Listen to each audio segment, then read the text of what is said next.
I just wanted to let you know that all of a sudden I can't find the raise your hand feature.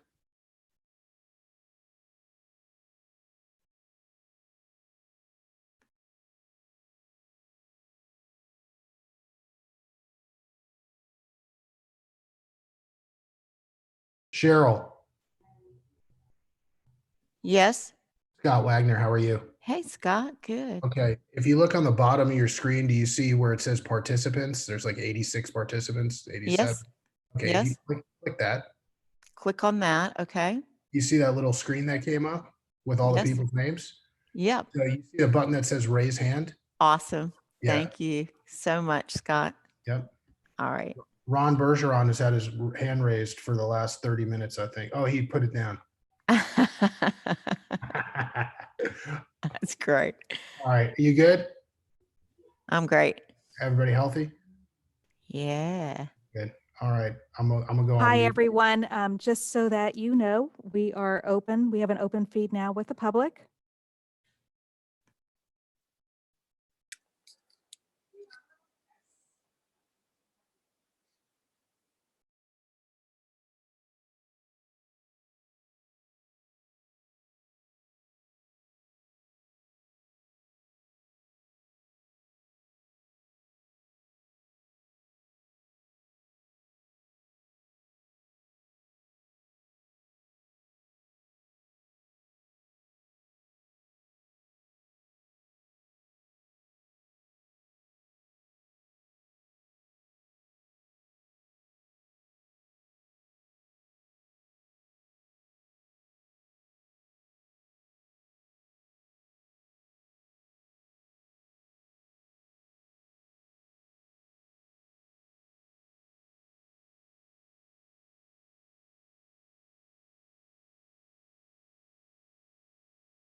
Can you hear me?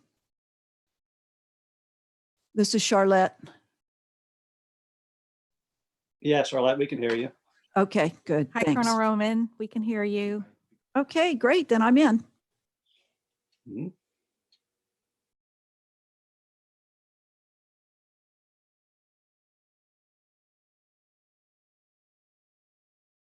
Drew, this is Jackie Thurlow-Lippish. Can you hear me? I sure can. Great, thank you. Mhm.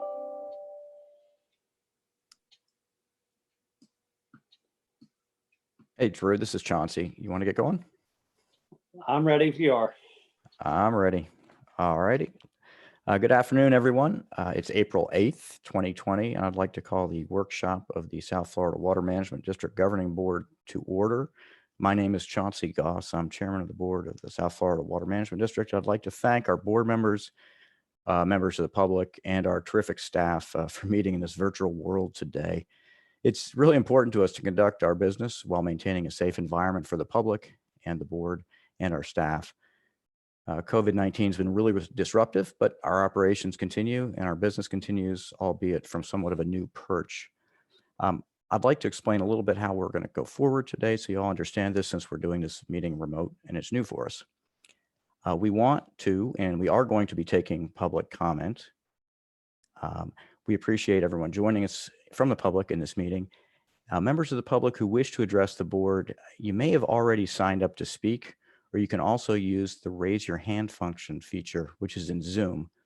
If members of the public are having any trouble and need help, please go to our website, which is sfwmd.gov, and click the Ask Us button at the top of the page. I'm going to ask the board to raise their hands if they have any questions or comments. You're going to be called upon after the presentation has concluded. It's a little bit different than we normally do it. We normally are interrupt the presenters as we're going on. I think in order to keep things moving until we figure this technology out, or until I do, let's just wait till the end of the presentation, raise your hand, and then I'll call on you and we'll take those questions and those comments to the presenters from there. I'd like to remind the board and the staff to please keep your mics muted unless you're speaking. Public comments are going to take place after the 3 presentations are finished and the board has asked its questions. And again, there's 2 ways for the public to make comments. You've already signed up, or you can raise your hand and you'll be put in the queue. Vice Chair Wagner, are you on? Sorry, it took me a while to unmute. I am here.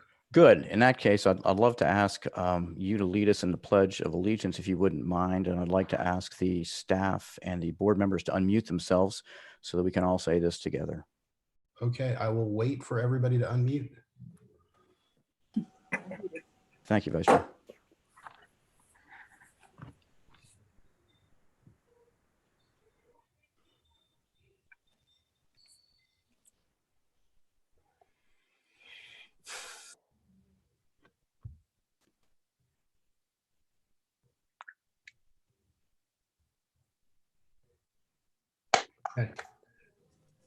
I pledge allegiance To the flag of the United States of America, To the republic to the republic which for which it stands stands one nation, under God, indivisible, with liberty and justice for all. Thank you, Vice Chair Wagner, and thank you, everyone. Mr. Valera, I'm going to allow you to start, if you wouldn't mind, and I'm going to ask everybody to mute their lines again, and I'm going to ask the board to hold off on asking questions until Mr. Valera is finished with his presentation, and then we'll go from there. Thanks very much. Thank you, Mr. Chairman. Good afternoon, governing board members. My name is Ricardo Valera, and I'm an Environmental Resource Bureau Chief with the Regulation Division. Thank you for the opportunity to present this environmental resource permitting workshop. I'll be initiating today's presentation talking about our regulatory framework, as well as engineering aspects associated with the technical review of incoming permit applications. Our second presenter will talk about wetland systems and mitigation, followed by our third and final presenter, who will be talking about post-permit compliance and enforcement.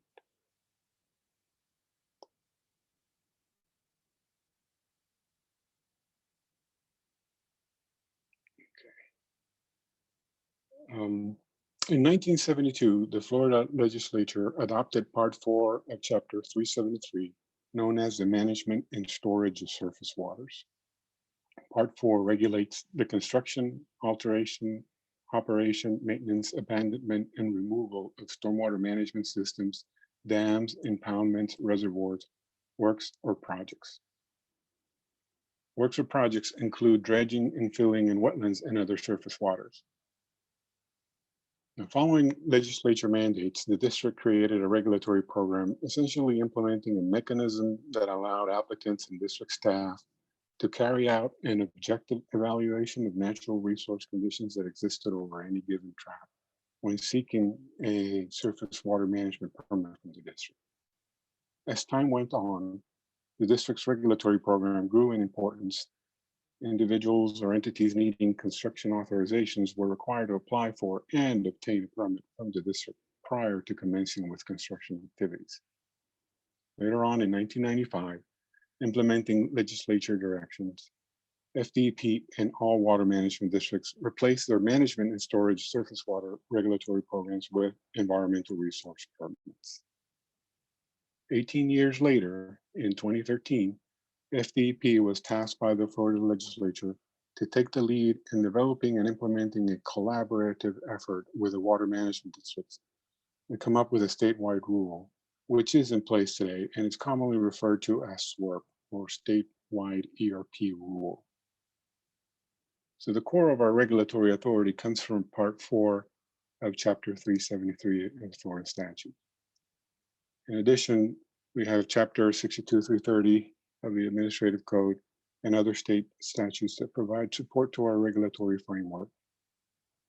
With SWERP, the Florida Department of Environmental Protection and all water management districts adopted what is known as the Environmental Resource Permitting Applicants Handbook Volume 1, which applies statewide and is the product of a collaborative effort involving FEP and all water management districts. Now, each agency has their own volume too. This way, the district can offer specific rules and criteria that apply to their specific areas of responsibility.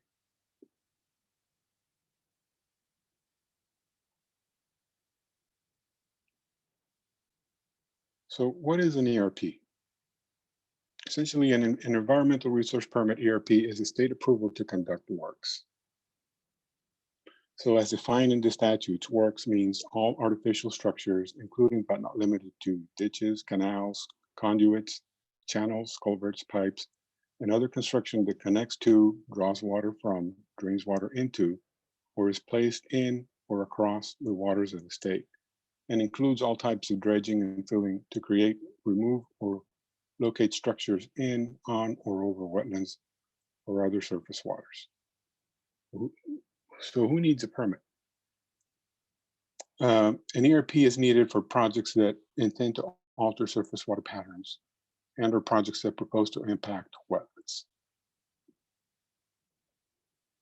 So how do we go about getting one? Here's a screenshot of our regulatory website at the agency, and there you can apply for ERPs. The procedure to obtain an ERP is as follows. The first step would be to set up a pre-application meeting with district staff. The meeting is not required, but it is highly recommended. During the meeting, staff is able to provide feedback to the applicants, and we're able to guide them through the application process. We'll mention what type of information we need to review the proposal. And more often than not, we're able to identify potential complications and share it on the spot during the meeting. After the meeting, the applicants generally complete the required forms, and they have their consultant team prepare, or their authorized representatives prepare the plans and environmental reports, stormwater routings, calculations, and all of those things that are required for us to review. And our staff collects that information and conducts a review. Sometimes we need to ask for additional information. We, after looking at the materials, will identify things that are pending. So typically, the applicants provide the required information, and our staff then proceeds to prepare a staff report. Sometimes we need more than one round of questions, or have more than one round of comments, and it can be 3 or more.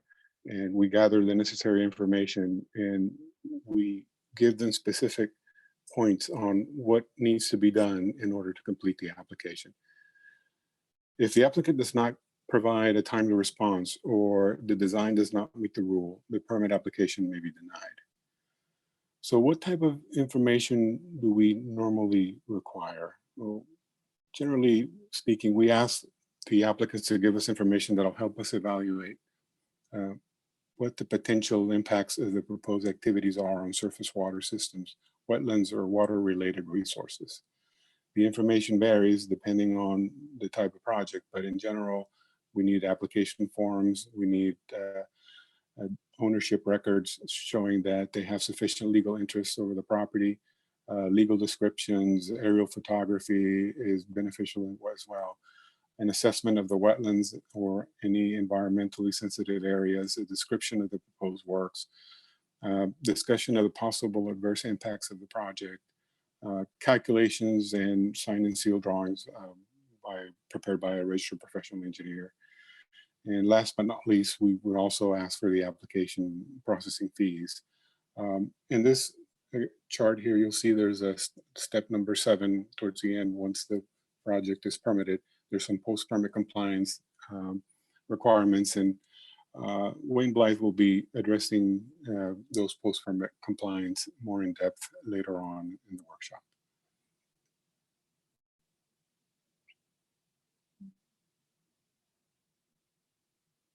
Okay.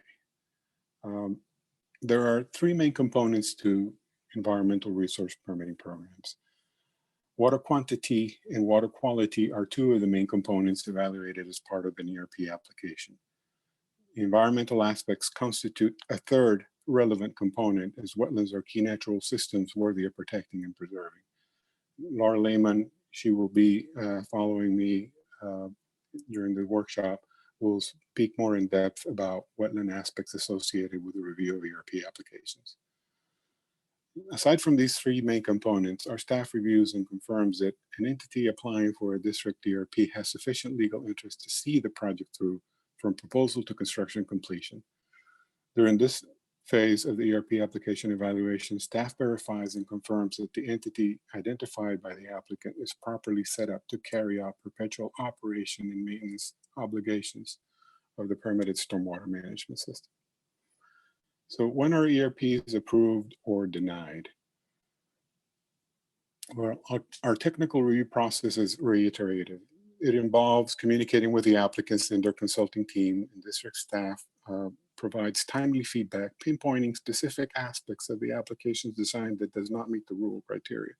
Usually the revisions are done by the applicant's team, and the review cycle continues until the application meets the rule, or the applicant withdraws, or the district denies it. There are other aspects that we also use to reduce regulatory burdens, and one of them has to do with an operating agreement with the Florida Department of Environmental Protection. This interagency agreement specifies which agency takes the lead on specific types of ERP applications. For instance, we're responsible for multifamily subdivisions with 4 or more dwellings, golf courses, ag projects, mixed-use developments, such as commercial and residential projects, shopping malls, and roadways. The EP is responsible for industrial type projects, such as waste management facilities, potable and sanitary sewer plants, power plants, hazardous waste facilities. And about 10 years ago, we implemented an e-permitting website, which is open to the public, and it allows the permittees, applicants to upload files and submit application materials, or to send any permit-related document to us for review and approval. Our staff uses that very same e-permitting website to evaluate the proposals and designs that come in, and the public has access to this information. If we get materials in paper copies, our staff will scan and post that to the e-permitting website so that we all can work from the same source. We also maintain a close contact with regulatory staff across all of our offices, because we are keenly aware of the importance of maintaining consistency across the board.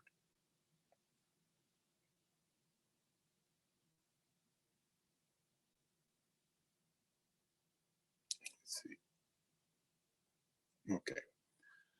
As far as flood protection is concerned, in our district, the design storm is a 25-year, 3-day storm event. Typically, applicants and consultants representing permittees will use a computer program to model their proposed stormwater management system. Our staff reviews the model and propose site conditions. Generally speaking, the computer models help us visualize how the project's expected to perform during the design storm event. And flood protection of habitable structures is set by requiring applicants to build a minimum finished floor elevation at or above the 100-year zero discharge peak stage. This storm event is also part of the computer models that the applicants provide in the review process.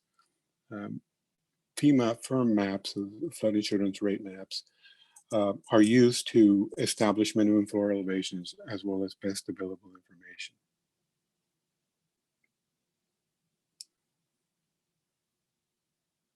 A storm event of 1-day duration and 5-year return frequency is used in computing flood protection for roads and parking lots. Main evacuation routes are designed to handle higher storm events. Generally speaking, those would be FDOT main highways and roadways. When it comes to water quality, our rules require that applicants provide 1 inch over the site's controlled basin, or 2.5 inches times the percentage of imperviousness, whichever is greater. Retention and detention methods include swales, lakes, canals, and greenways. In this photo, we have a typical wet detention pond, which provides both water quality treatment and stormwater attenuation. Most projects that we review in our district have wet detention ponds like these. So water from the rooftops, driveways, and internal roads is routed through sodded swales and yard inlets and catch basins, and it enters a dry detention pond, or perhaps, as in this photo, it goes directly into the stormwater management ponds. Usually, ponds like these are interconnected, and they've been designed to provide both water quality treatment and attenuation prior to discharging off-site. Now, discharge is controlled. It is kept in order to ensure flood protection and water quality on site, as well as not to overburden the capacity of the receiving water body. In general, the district requires that projects follow best management practices like the ones shown in this photo. So projects discharging to impaired water bodies are required to provide 50% additional water quality treatment as reasonable assurance. This includes performing a site-specific nutrient analysis as designated by FDEP. Applicants need to demonstrate that a proposed stormwater management system being permitted by the district will not contribute to an impairment under post-development conditions. FDEP is responsible for keeping and updating all watershed impairment records across the state. So if a stormwater management system is designed in accordance with the stormwater treatment requirements and criteria adopted by FDEP and the district, the system design is presumed not to cause or contribute to violations of applicable state water quality standards. So Florida's regulatory approach towards the management of stormwater is based on the use of best management practices, BMPs, using presumptive criteria as codified in State Environmental Resource Permitting ERP Rule Chapter 62.330. If a project provides flood protection, water quality treatment, and addresses wetland impacts in keeping with the rules, then the project is considered to be compliant with the presumptive criteria and compliant with state water quality standards, and it is approved.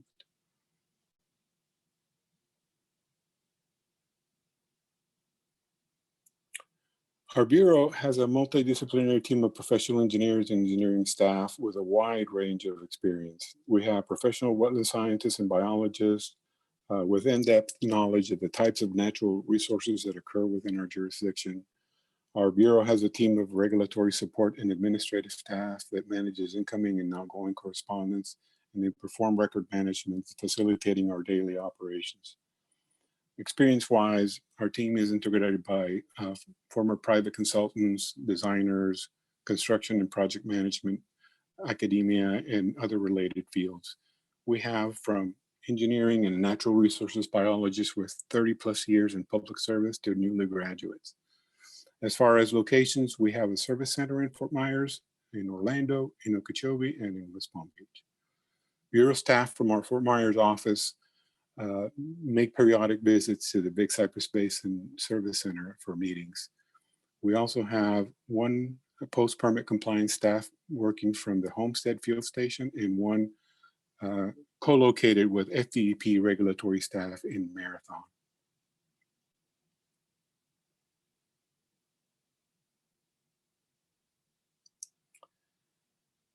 On October 11th of 2019, the Blue-Green Algae Task Force published Consensus Document Number 1, which includes a series of science-based recommendations with the goal of expediting improvements and restoration of Florida water bodies that have been adversely affected by blue-green algae blooms. On March 11th of 2020, the Florida legislature passed Senate Bill 712, known as the Clean Waterways Act, which includes a series of recommendations from the Blue-Green Algae Task Force. Specific to SWRP, we have that by January 1st of 2021, FDEP and the water management districts shall initiate rulemaking to include updates to the stormwater design regulations, updates to the Environmental Resource Permitting Applicant's Handbook, using the most recent scientific information available. As part of the rule development, FDP shall consider and address low impact design, best management practices, and design criteria that increases the removal of nutrients from stormwater discharges. In addition, FDP shall take measures for consistent application of net improvement performance standards to ensure significant reductions of any pollutant loadings to a water body. So with that said, I would ask if there's any questions for me at this time. Thank you very much, Mr. Valera. This is Chauncey Goss. If there's any member of the, Charlie, Mr. Martinez. Yes. Hi, Mr. Chair. Hi. Ricardo, a couple of questions on slide number 4. So when I look at the type of work that would require an ERP,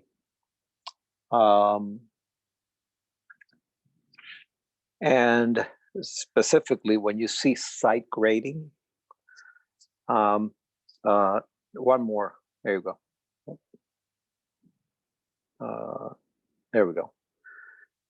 So site grading pretty much will encompass any job site that is not just a simple interior work job. Is there any parameters under site grading? Because site grading could be a single family home. It literally is anything.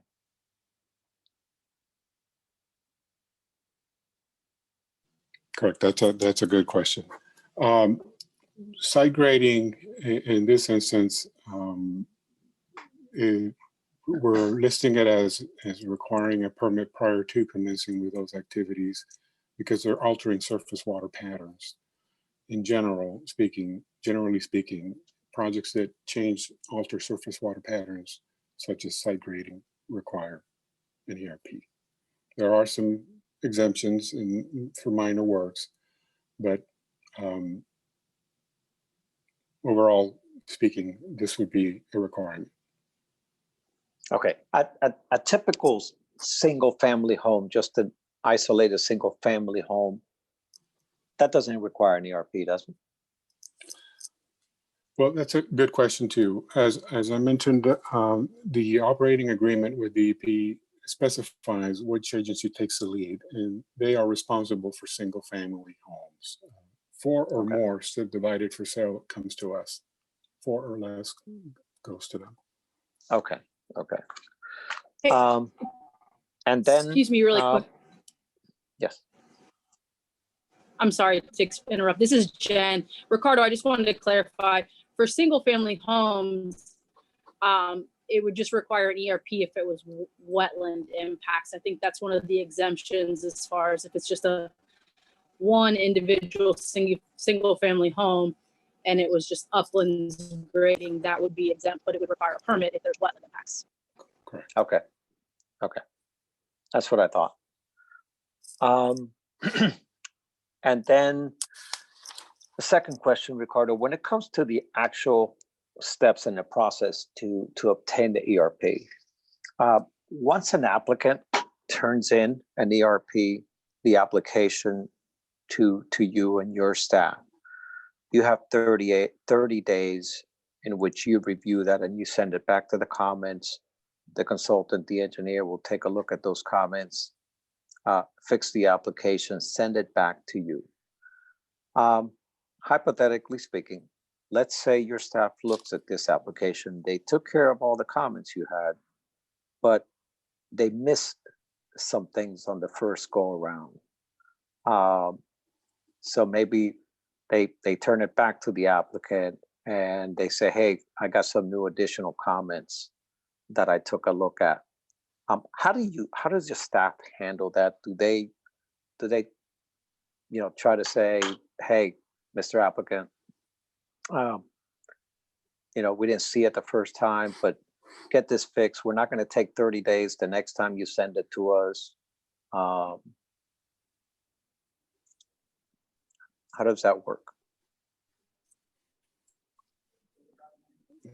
Okay, that's a good question as well.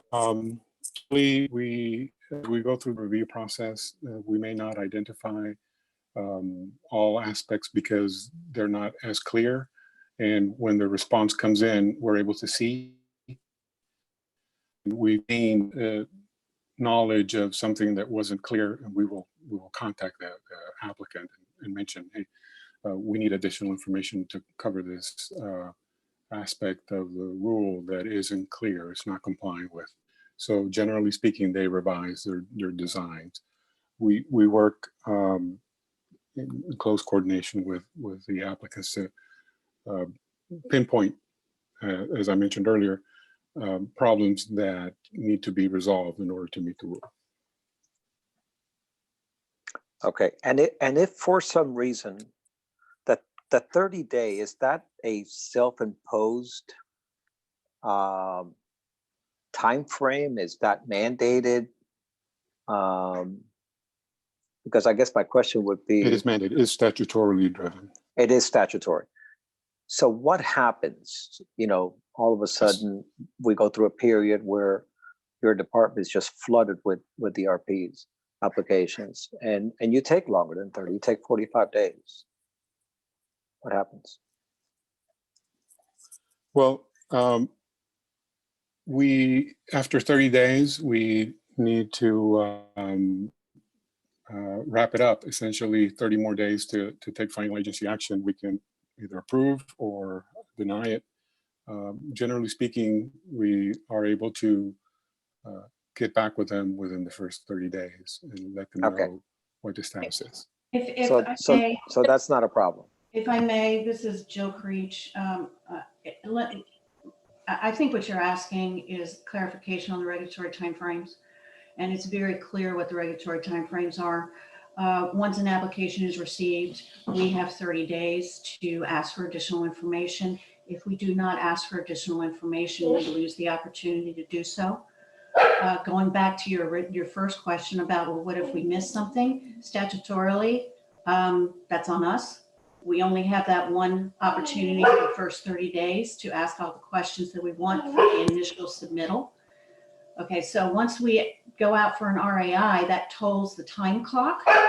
And at that point, we're waiting for the applicant to respond back. And then once they respond back, we can review that new information. And if we have an RAI, it can only be based on the new information that they provided.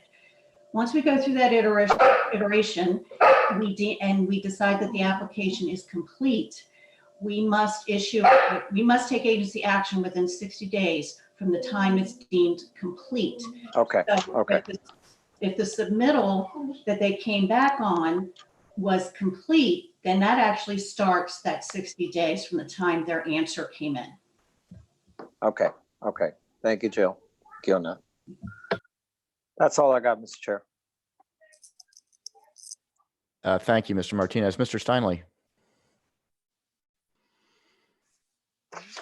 Thanks, Mr. Chair. Thanks, Ricardo, for the information. I'm looking on page 8 of the presentation, specifically on the stormwater management systems. So I think one of the things I was going to ask is, are all developments subject to these to these standards? So you clarified it at least with regard to the district, it's 4 or more units that are subject to this. Correct. We have a agreement with DEP to pinpoint which agency takes the lead on which type of process. If it's a subdivision with 4 homes or more subdivided for sale, we take the lead on it.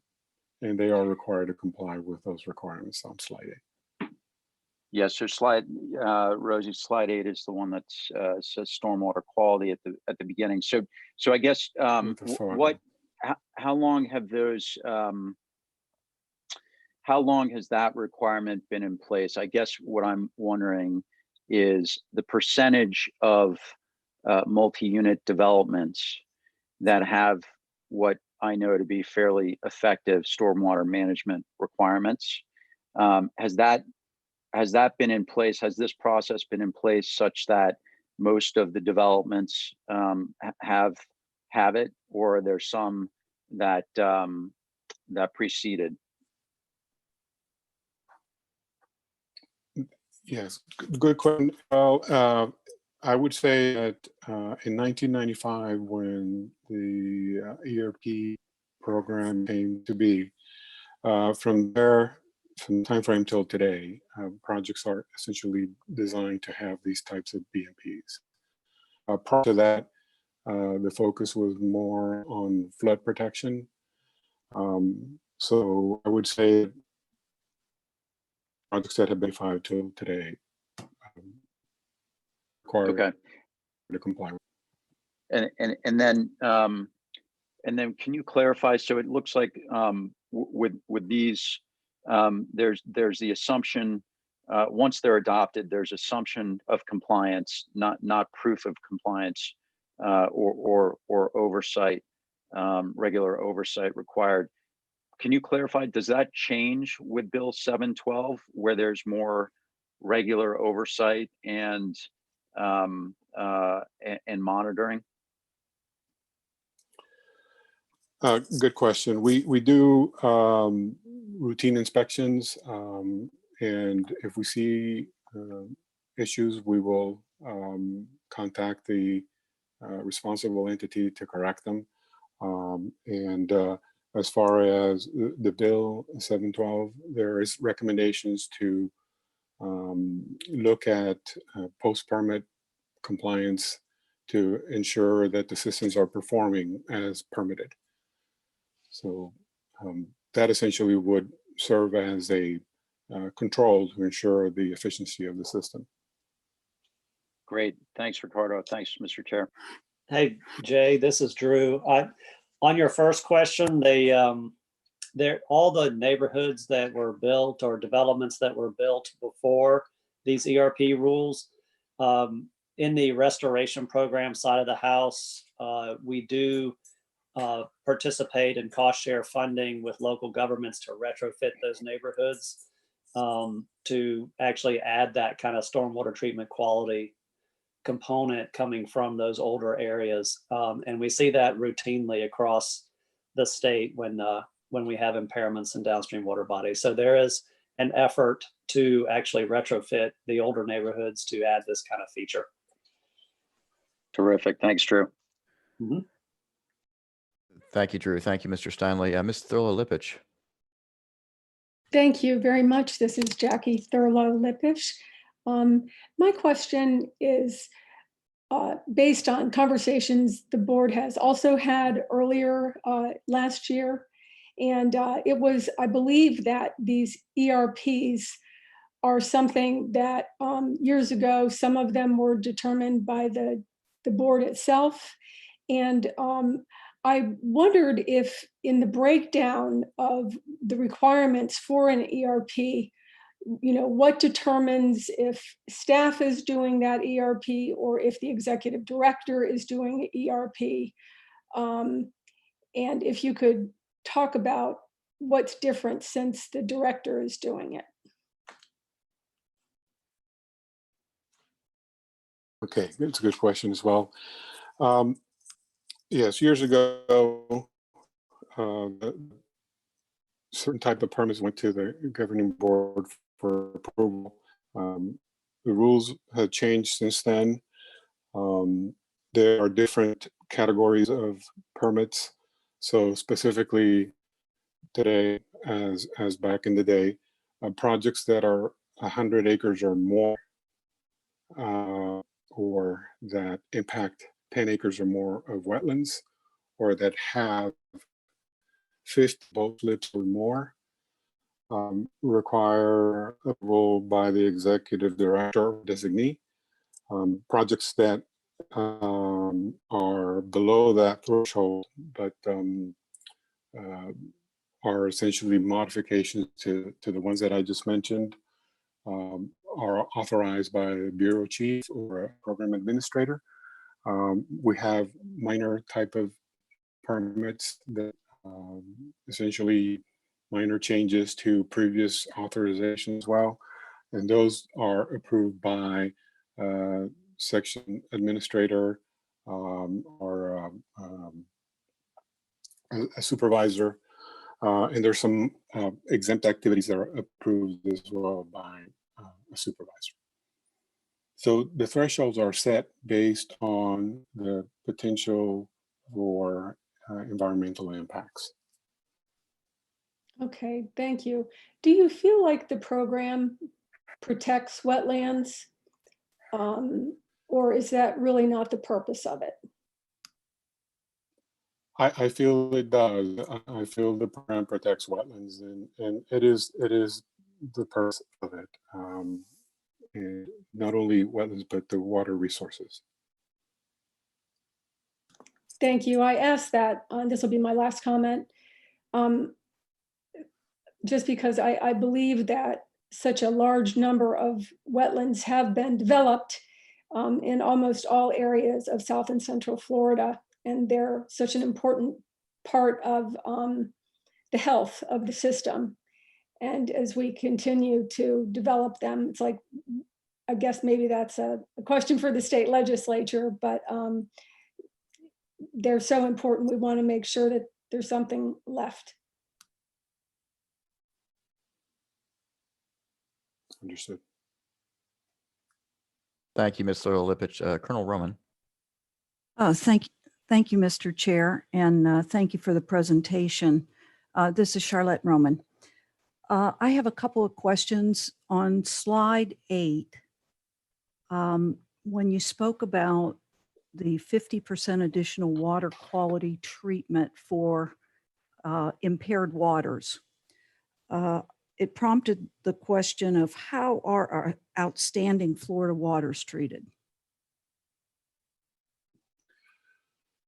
That's a good question. And they're seen. They require, if a project's discharging to an outstanding Florida water, they provide a site-specific nutrient analysis demonstrating that no impacts will occur under post-development conditions. Is there, I didn't quite understand if this requirement also applies to outstanding Florida waters, or if the requirement, yes, it does. Is there a higher threshold, or is it just this threshold? Does. I'm sorry, I didn't catch that. Yes, it is essentially the same threshold. The efficiencies based on the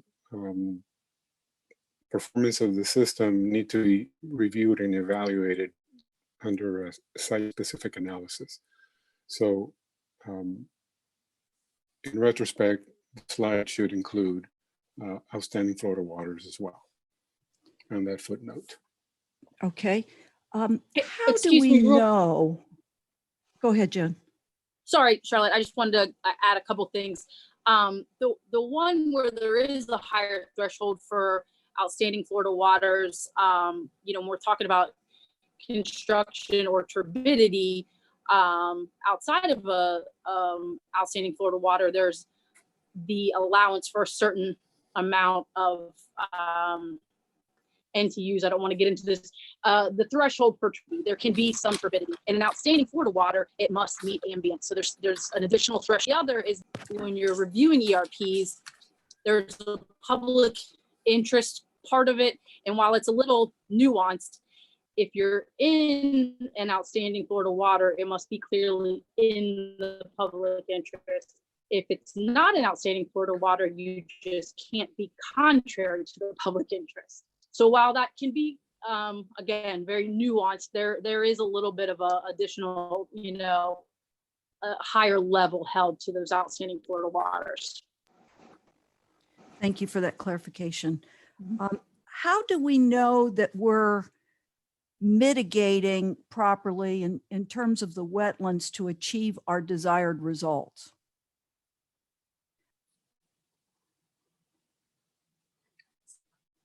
In terms of the wetlands, well, Laura Lehman will be following my presentation, and she will elaborate more on those aspects of it. But generally speaking, the success of, if it's an on-site wetland that's being preserved, we evaluate the conditions if it's meeting the success, and if it isn't, then we initiate corrective actions. But generally speaking, we're able to evaluate how successful it is based on the post-permit compliance requirements. Well, one way to look at the environmental resource permit is to say that it's a permit to take wetlands. So how do we know that we're mitigating to ensure that there's no net loss? That's a great question. And again, Laura, yes. No, I was just gonna say that's what Laura is gonna get into is mitigation, Correct. evaluation of those impacts and mitigation and the tool that we use to do that evaluation to ensure the no net loss. Because that term appears, doesn't it, in the applicant's handbook? Yes.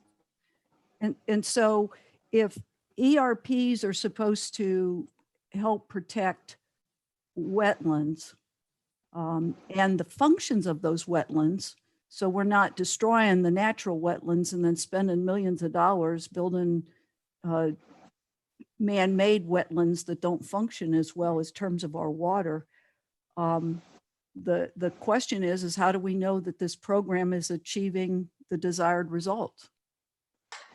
And I think Laura is going to walk us through that step by step. So I don't know if we want to move on to her presentation or if we want to take more questions, Chair.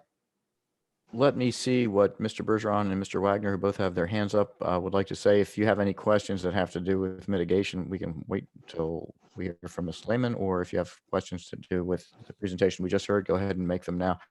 Mr. Bergeron?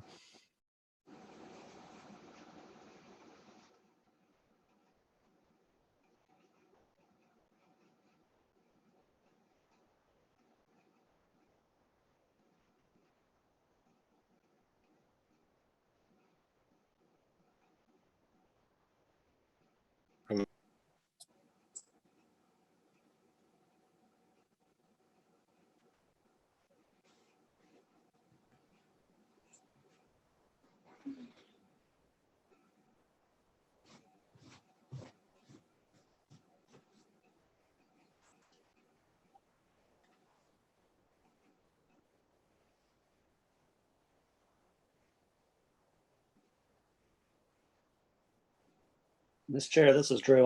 I'll call Mr. Bergeron and see if he's trying to get in.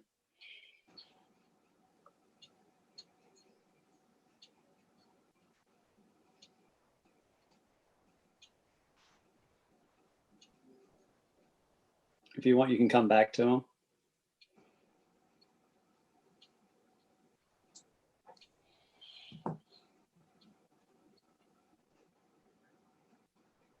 It looks like we lost some folks, Drew, so.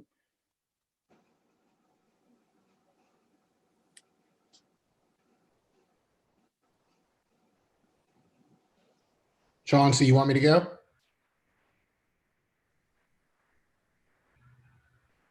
I think we might have lost Mr. Yeah. Goss. Yeah, he's on mute, or according to the screen. So, yeah, why don't you ask Mr. Wagner? You got me. Go ahead. Sorry. Ron's off mute. He's off mute now. I dropped off. You guys got me now? Yeah. Yeah, go ahead. Whoever. Scott, go ahead if you're ready.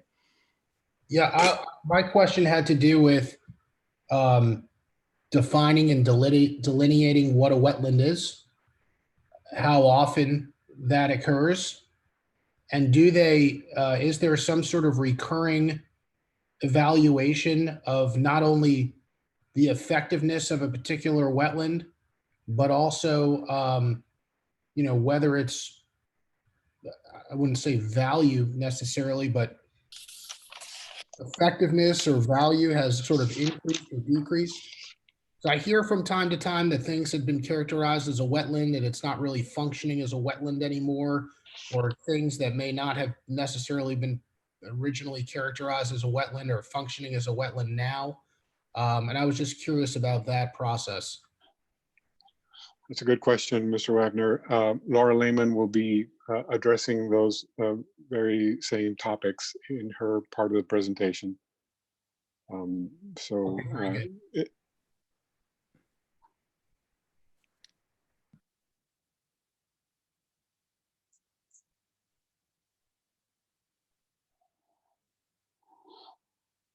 Mr. Chairman, would you like to go on to the next presentation? Yes, let's, Ms. Lehman, if you're ready to go, let's go ahead with your presentation. Thank you. Okay, great. Thank you. Good afternoon, everyone. My name is Laura Lehman. I'm an environmental section leader in the Fort Myers Service Center. And I'm going to be discussing today the wetland delineation, assessment of wetland impacts, and mitigation aspects of ERP review.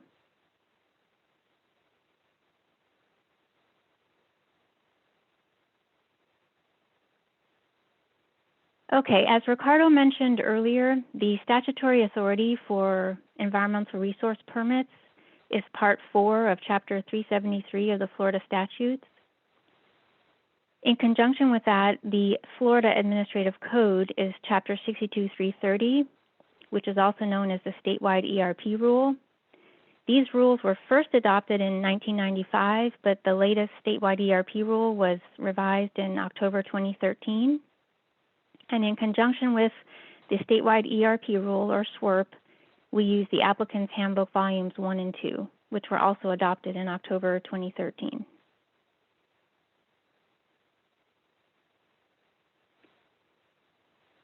So in order to be able to issue an environmental resource permit, the permittee has to show that they meet the environmental conditions for issuance, which are listed there, the rule sections are listed there. And essentially, the applicants have to provide reasonable assurances that a regulated activity will not adversely impact the value of functions provided to fish and wildlife and listed species by wetlands and other surface waters. They have to show that the project will not cause adverse secondary impacts to water resources, and also that the project will not cause unacceptable cumulative impacts upon wetlands or surface waters. Now, in terms of what functions we look at to meet this part of the rule, in terms of wetland and surface water function, we're basically looking at the condition of the wetland, its hydrologic connection, its uniqueness, its location, and its fish and wildlife utilization.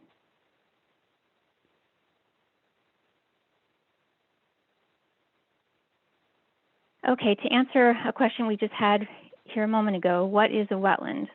Wetlands are determined using Chapter 62-340 of Florida Administrative Code, which is our statewide wetland delineation rule. It provides a unified statewide methodology for the delineation of the extent of wetlands and other surface waters. It's used by the Department of Environmental Protection, all the water management districts, and local governments. It's been ratified by the Florida legislature, and it's based on 3 primary components, which are hydrology, vegetation, and soils.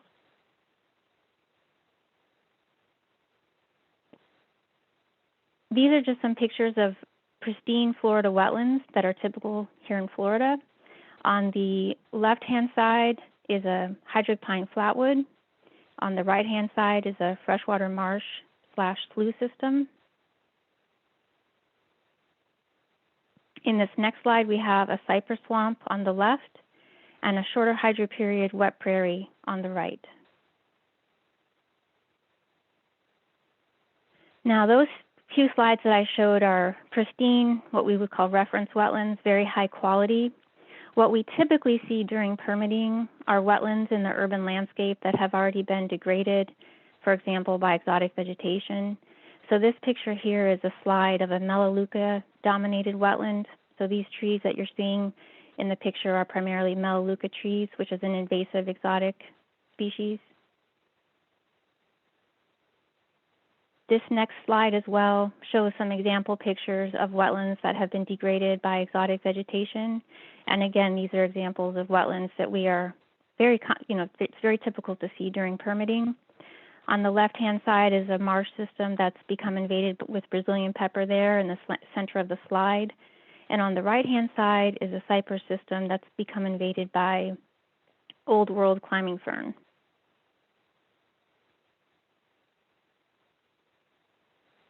So how do we delineate wetlands in Florida? Per the rule, the first step you can use is to delineate a wetland based on the actual wetland definition in the rule. And this can be used where the boundary of the wetland is very obvious and considering the definition of a wetland.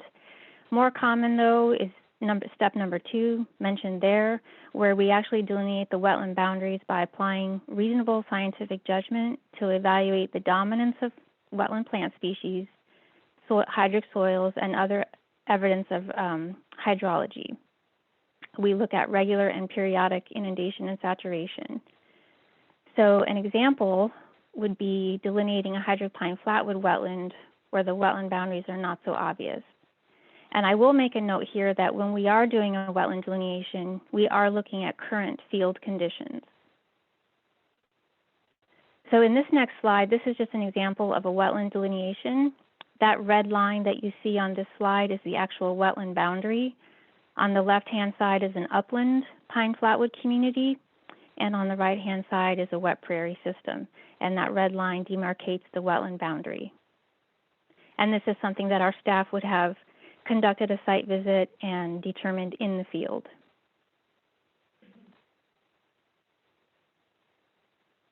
So wetland training and staff expertise. Our staff participate in regular statewide delineation trainings conducted by DEP experts. We also have select staff that are being trained as experts by DEP. And a lot of our staff also have additional professional certifications, such as the Professional Wetland Scientist certification. It's not required, but it is very common for our staff to obtain that certification. Now moving on to environmental resource permit review and the environmental aspects that are involved. Our staff are reviewing ERP applications for proposed impacts to wetlands or surface waters. We're looking for any proposed direct impacts, secondary impacts, cumulative impacts, that the applicant has sufficiently eliminated or reduced their wetland impacts, and the proposed mitigation. These next couple of slides are just some examples of direct impacts. So on the left-hand side, we have a residential community that involves some direct wetland impacts to build homes. And on the right-hand side, a roadway construction project that did have to cross a wetland system and had some direct wetland impacts.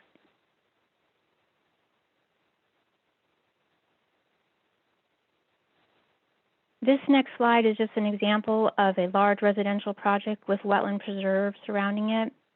This project had to obtain an environmental resource permit. And we just wanted to show this slide to demonstrate that there are often secondary impacts associated with residential communities adjacent to wetlands. Typical secondary impacts can include noise, trash, lighting, from the adjacent homes, or people simply just trespassing into the conservation areas. And those types of impacts have to be addressed through the permitting process.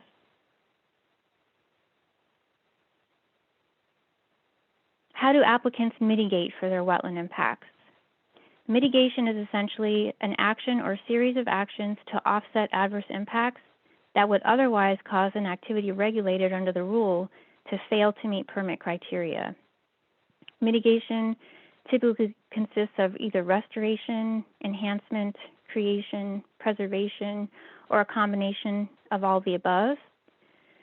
Restoration means restoring a wetland or mitigation area back to its historic condition, or as close as possible to that historic condition.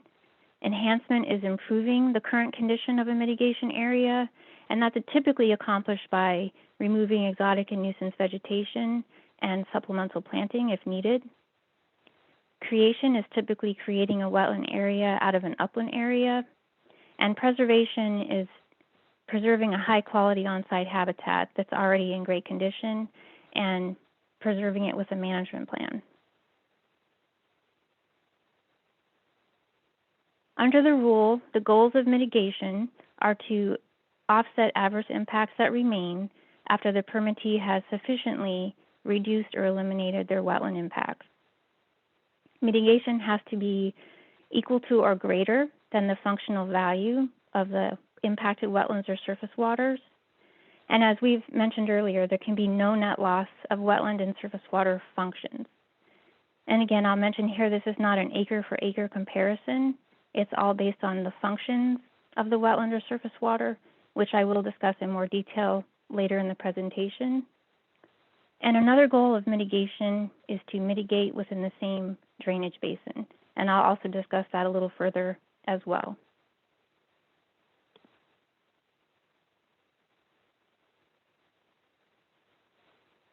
Mitigation is best accomplished through creation, restoration, enhancement, or preservation, like I've mentioned earlier. And the goal is to mitigate with habitats that are similar to those being impacted or similar to the historical ecological community type for degraded areas. And in trying to determine the historical ecological community type, we do look at historical aerials, soils information, national wetlands inventory mapping, or any prior reports or studies that may have been done on a particular site.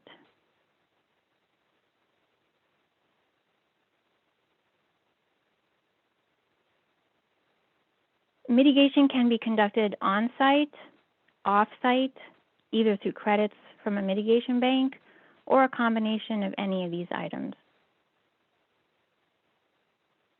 This next slide is just an example of an on-site wetland mitigation area. It's an enhancement area that is within a permitted commercial development.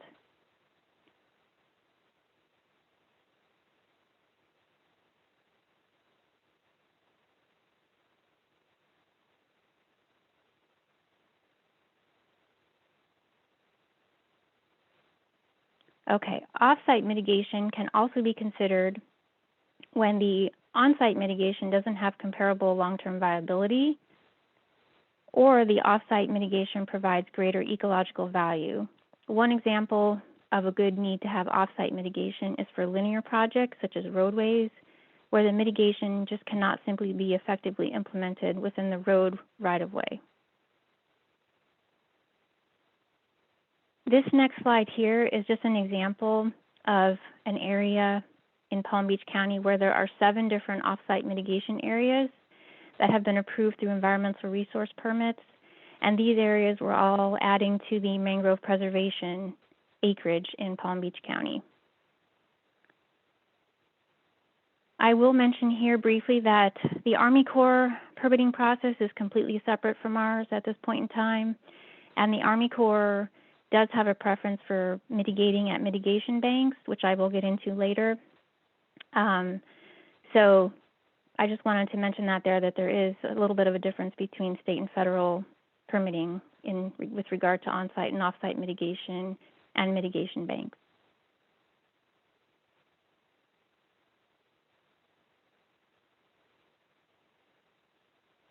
Some of the challenges that we see with on-site and off-site mitigation is that they can be in proximity to adjacent development. It can be difficult to do prescribed burns, which are often necessary to maintain the habitat types. It requires a lot of ongoing maintenance. Sometimes there are problems with trespassing, such as ATV use. The entities responsible for perpetual maintenance, such as an HOA or a POA, aren't always set up to adequately maintain these areas. Also, sometimes these preserve areas are not connected to other wetlands. And in certain circumstances, it can be difficult to reverse trends on the site, such as adversely impacted hydrology from adjacent development or infrastructure. And there may be native areas nearby or undeveloped properties that do have a lot of exotic or nuisance seed source. And lastly, there are times when, adjacent to development, often homeowners will release nuisance or exotic animals.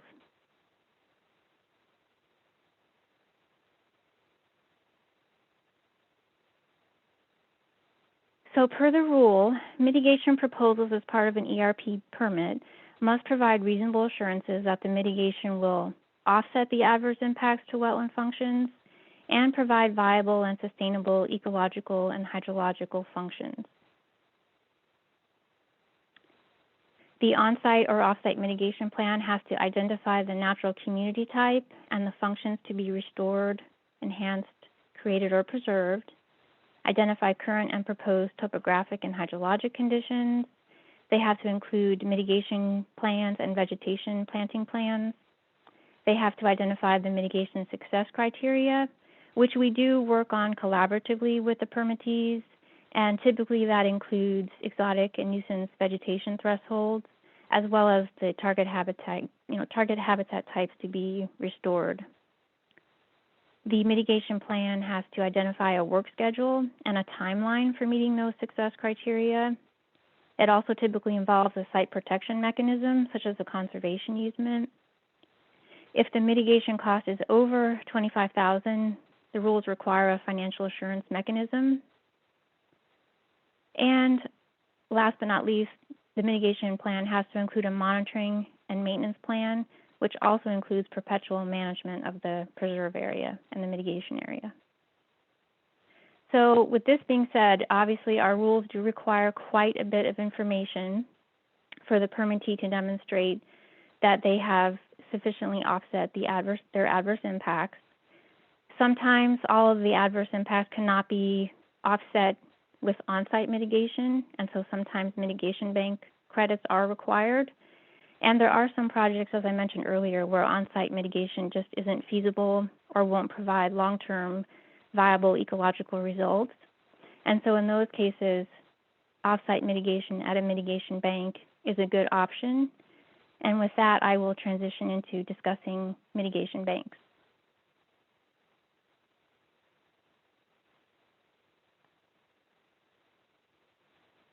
So the legislative authority for mitigation banks comes from Chapter 373 of the Florida statutes, which allows for the establishment of mitigation banks and contains the rules governing their operation. The mitigation bank rules were first adopted in 1994, and they established the criteria for how to establish a mitigation bank, how the credits for these banks are established, what their service area is, what the land use restrictions on these areas are, and their financial responsibility. And while I'm here, I'll just briefly discuss in more detail what a mitigation bank is. And these properties are typically large-scale properties. They could be anywhere from hundreds to thousands of acres, and they're in regionally significant locations, often adjacent to other preserves or conservation areas. And these are huge properties that are restored, enhanced, or preserved to generate mitigation credits that can then be used to offset wetland impacts associated with ERP permits.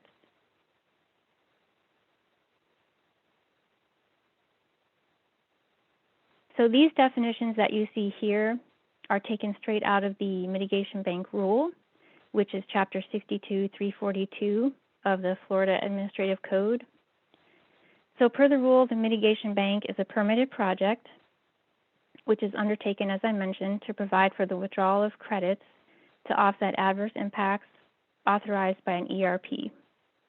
A mitigation credit is a standard unit of measure which represents the increase in ecological value resulting from the enhancement activities. And the service area is specific to each mitigation bank, and it's the geographic area in which the mitigation credits from the bank can be used to offset impacts of a regulated permit. As I mentioned, mitigation banks are regionally significant. They're large in scale. Also, as I mentioned, they are the preferred mitigation option by the Army Corps. A mitigation banker has to provide reasonable assurance that a mitigation bank will improve ecological conditions of the regional watershed, provide viable and sustainable ecological and hydrological functions, be effectively managed in perpetuity, and achieve mitigation success.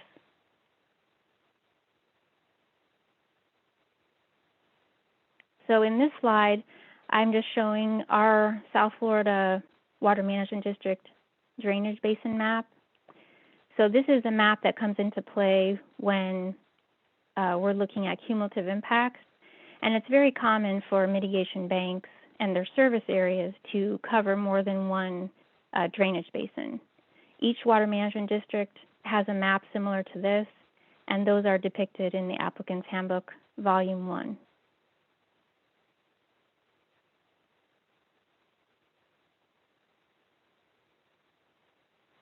So who permits mitigation banks? DEP typically issues permits for mitigation banks if they're proposed on district-owned lands or if they're proposed by a governmental entity solely to offset impacts for single-family dwelling units. The water management districts permit the rest of the mitigation banks. And this agreement is outlined in the operating agreement between DEP and the water management districts. In this next slide, we're just showing an example here of a mitigation bank that is actually on district-owned lands. We have two within our district. One is on our coast here on the west coast. It's called Corkscrew Regional Mitigation Bank. But this example here is the Loxahatchee Mitigation Bank, which is there outlined in red. And that is immediately adjacent to the Loxahatchee National Wildlife Refuge. So when the mitigation bank statute first came into rule, it basically directed the water management districts and DEP to participate in and encourage the establishment of mitigation banks. So there are two within our district that are owned. The land is owned by the water management district, and DEP authorized the permits.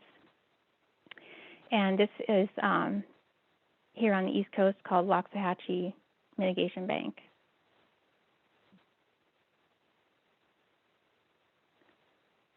This next slide also shows the location of the mitigation bank. The arrow is pointing to it.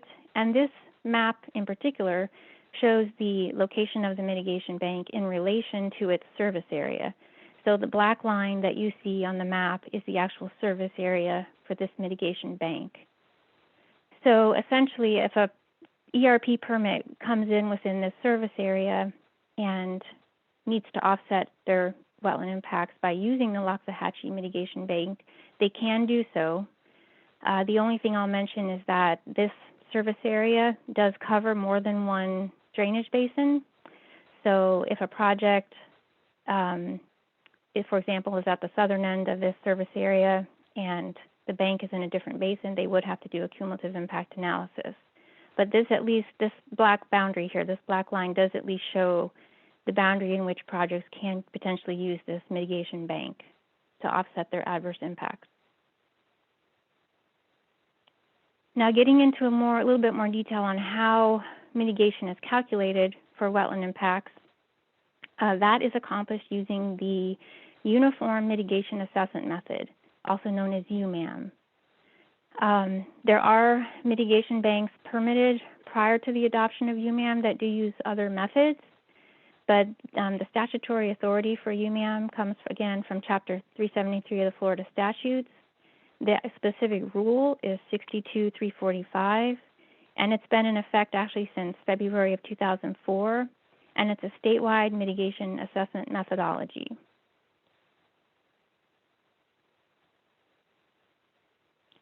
So UMAM basically provides a standardized procedure for assessing the functions provided by wetlands or surface waters and the amount that those functions are reduced by a proposed impact. It also determines the amount of mitigation necessary to offset that loss. The impacts are essentially the loss of wetland functions, and the mitigation is the increase in wetland functions from a particular mitigation proposal. So the mitigation is the functional gain or lift.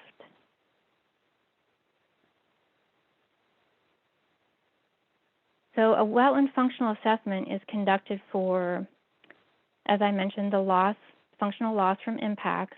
Direct impacts would be something such as dredging or filling. In those instances, it's a complete functional loss of that particular wetland.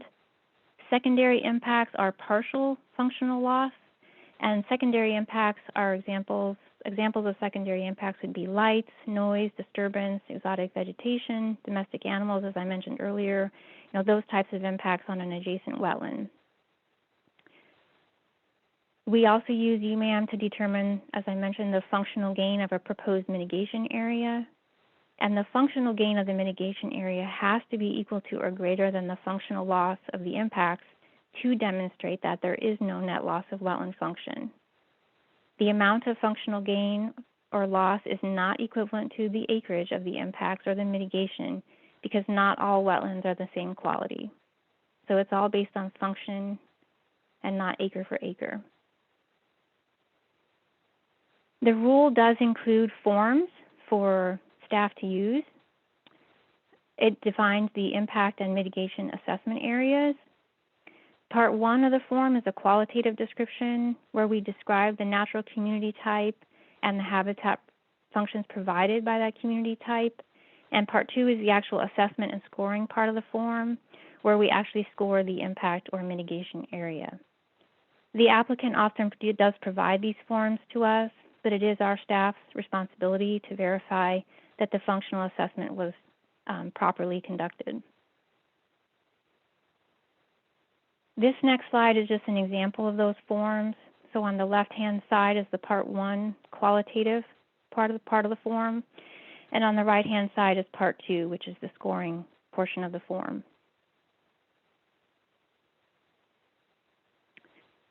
And I am going to just go over briefly in a few minutes an example of how a project that does have some wetland impacts would be scored. So as I mentioned, Part 1 of the form is a qualitative description of the impact or mitigation area. It provides a frame of reference for the type of wetland being evaluated. It also identifies the function that's beneficial to fish and wildlife being evaluated and the characteristics of that particular assessment area and the native community type that it's most representative of. Part 2 is, as I mentioned, the assessment and scoring part of the form. And filling out this section of the form is based on reasonable scientific judgment. We look at any maps that we can find of the site, previous records, any data that's available that may already be out there. Site visits, of course. Our staff always do conduct site visits for these types of projects. And as part of the UMAM form, we're looking at 3 main parameters of wetland function. The first is location and landscape support. The second is water environment, and the third is community structure, or the vegetative structure of the community. Each of these 3 parameters is scored on a scale from 0 to 10 using whole numbers. So the absolute highest score you could have is a perfect 30. For mitigation sites, the scores are adjusted for time lag and risk. And what do I mean by time lag and risk? So mitigation risk accounts for the degree of uncertainty that the proposed mitigation conditions will be achieved. And in general, mitigation projects which require longer periods of time to replace lost functions or to recover from past disturbance will be considered to have higher risk. And basically, time lag and risk, with the assessment of time lag and risk as part of UMAM, that does increase the amount of mitigation required. So the higher the time lag to offset the impacts and the higher the risk of achieving those targeted mitigation goals, that will involve more mitigation that's required of the applicant.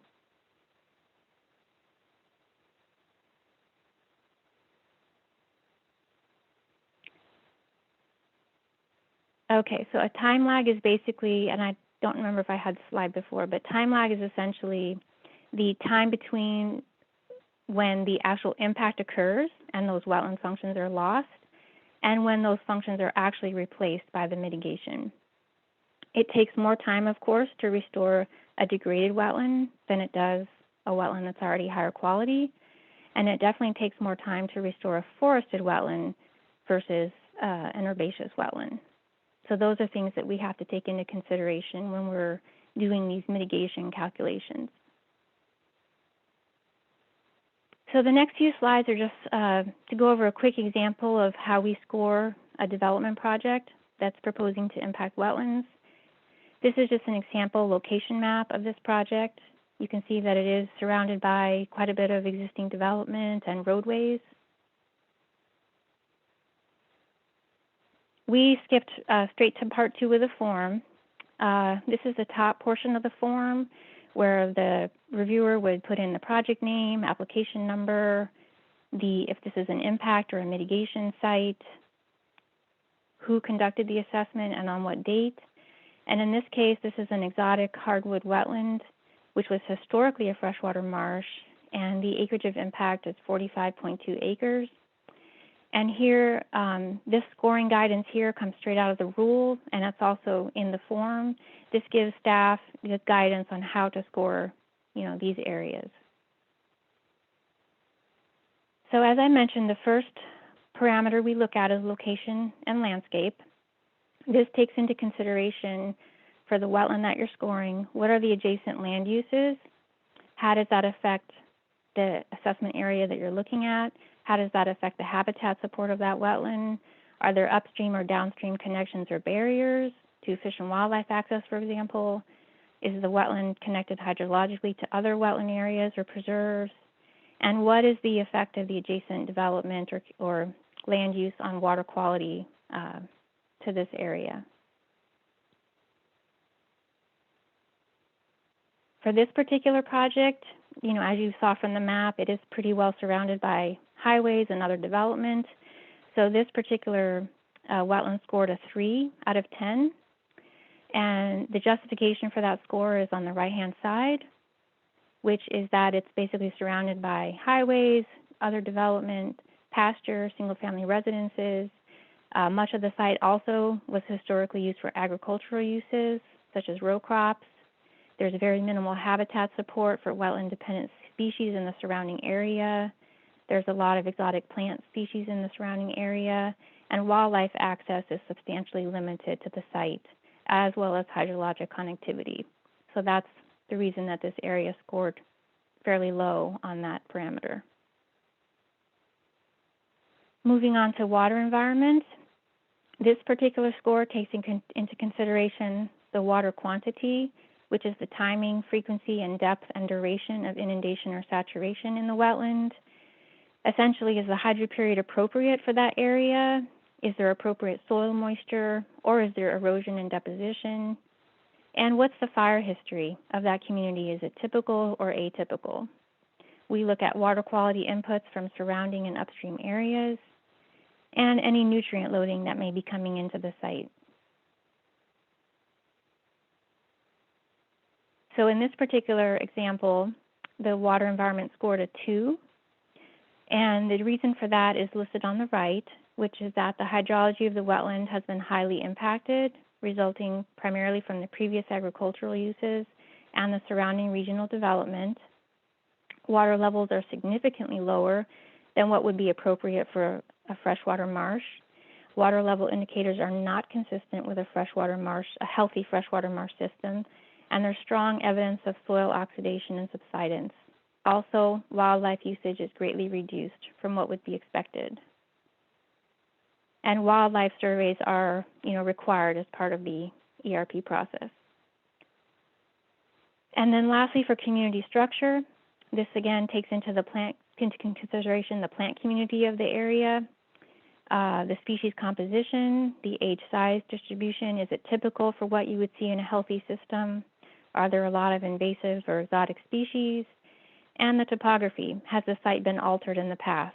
Are there unusual topographic features that are not typical for that type of area? So in this particular example, this scored very low on community structure. This particular site scored a 1. And the reason for that is that the majority of the canopy and sub-canopy vegetation was dominated by Brazilian pepper, which is an invasive exotic. There was a little bit of scattered wax myrtle, saltbush, Carolina willow, and some other native vegetation, but the vast majority of the on-site vegetation was nuisance and exotic vegetation. There was no evidence of native plant species recruitment, and there was also no land management practices going on the site that would improve the natural community, and there was a lack of normal topographic features. So for that reason, this site scored very low on the community structure score. So as I mentioned earlier, as with all these UMAM forms that we're using, the goal is to follow the rule and follow the guidance in the rule on how to score these areas, and to have no net loss of wetland functions. So the functional gain of the mitigation must be equal to or greater than the functional loss of the impacts or proposed mitigation. So if the functional gain isn't high enough, then the proposed mitigation would be insufficient.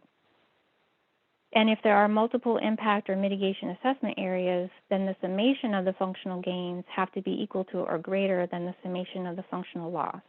So either way, functional gain has to be equal to or greater than functional loss. So in the example that we have been scoring, if you add up the scores for location, water, and community, that came to a total of 6 out of 30, which is 0.2. So this delta here is 0.2. And then the wetland impact acreage for this particular site was 45.20 acres. So if you multiply those together, which is how the calculation has to be done, then the functional loss is basically 9.04 functional units. And again, this was scored using UMAM. So in this particular case, if this project were going to a wetland mitigation bank, they would need to purchase 9.04 mitigation credits. And with that being said, do you have any questions? Oh, thank you very much. That was a very, very exhaustive. Yeah, sorry, I know I covered a lot of information. You covered a lot of information. I'm sure my fellow board members have questions. I'd like to start with one, just what you were talking about a minute ago, and that had to do with the UMAM. And on the last couple of slides you had, 44, 45, 46.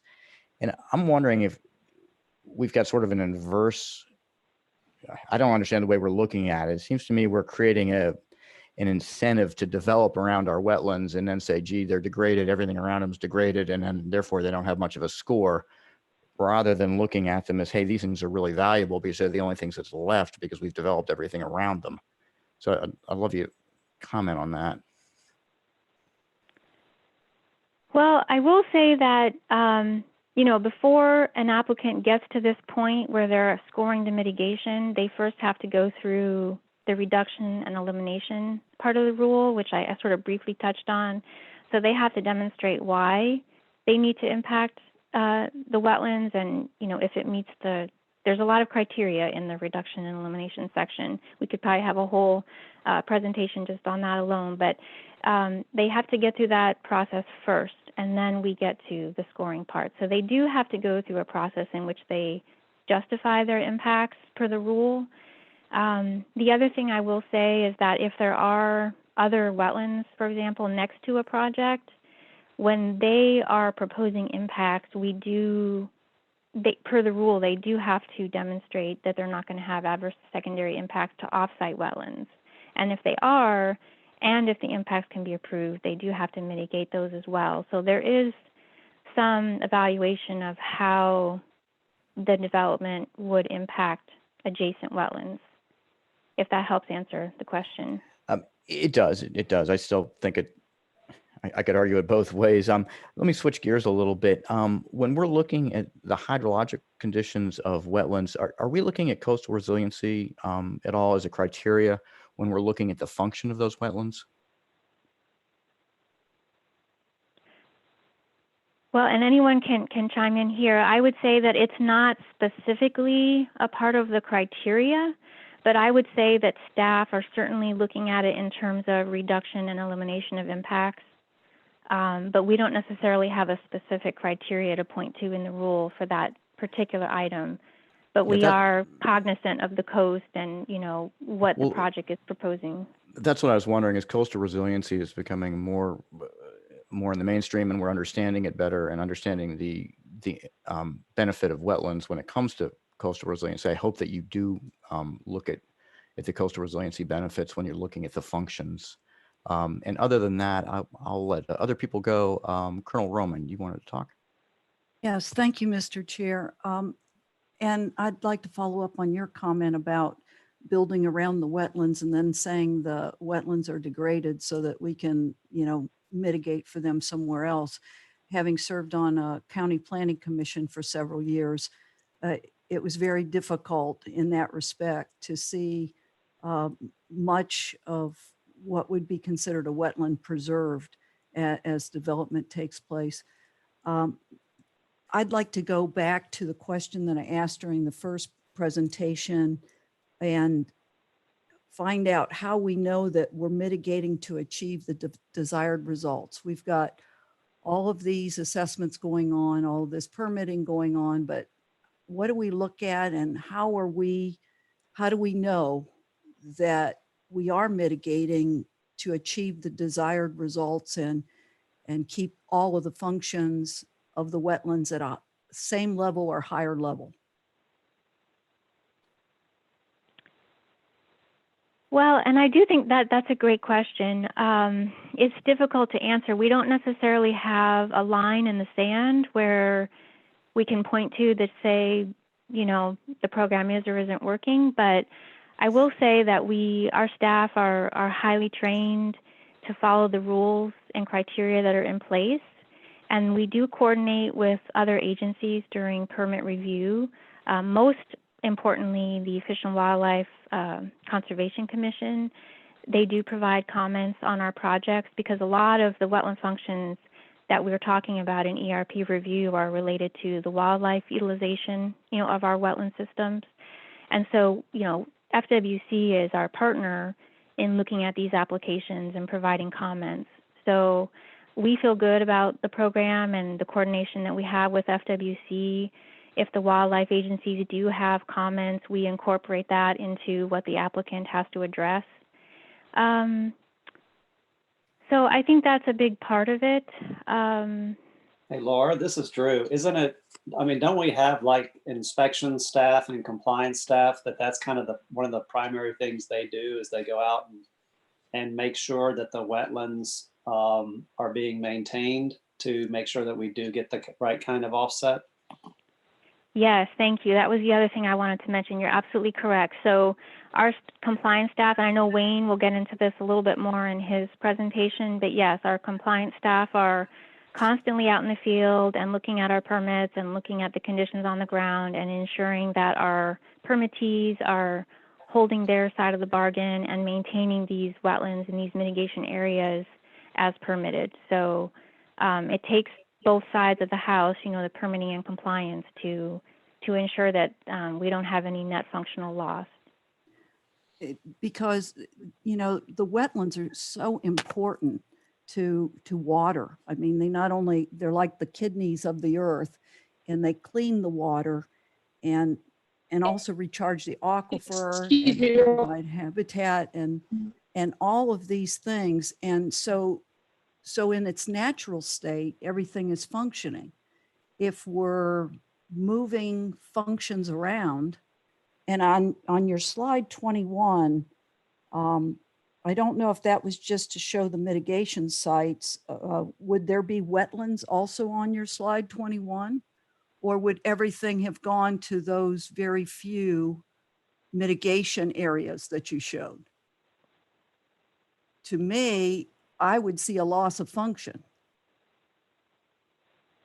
Well, and it's perhaps some of the staff on the East Coast could help answer this one. My understanding of these, what this slide 21 is showing is, I'm not exactly sure where the development projects are, but my understanding is these parcels that are depicted here are mitigation parcels for permitted projects. And it's just trying to demonstrate and show how these off-site mitigation parcels can be very important to help preserve wetlands. So these off-site mitigation parcels have mangrove wetlands that are now being preserved as part of the mitigation requirements. So it's adding to the enhancement value of those mangrove areas in that part of the county.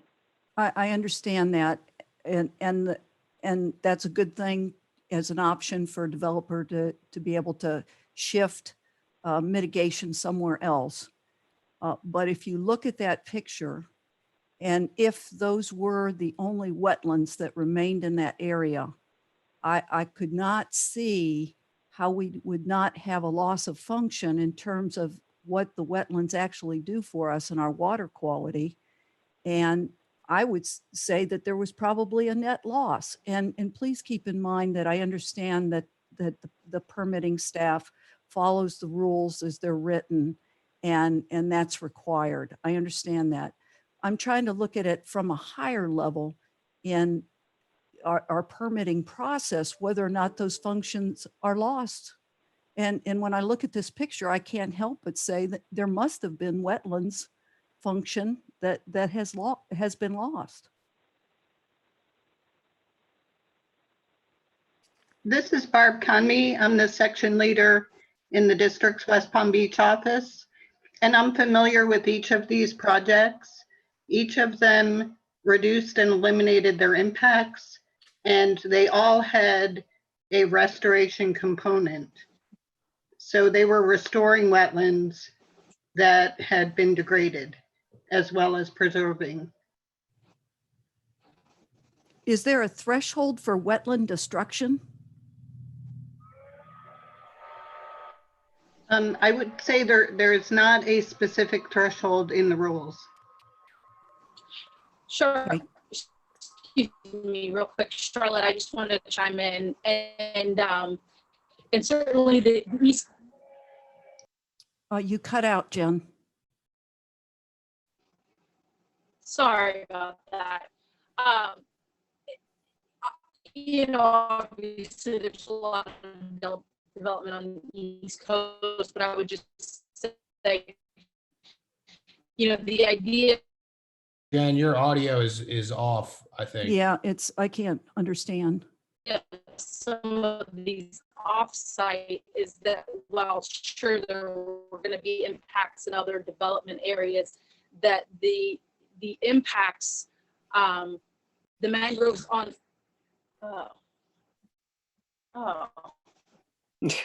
I'm Sorry, telling her showing that me her. Unmuted. Yeah, sure. Can Jen, you hear me right now? Yes, yeah, that's Jen. much better.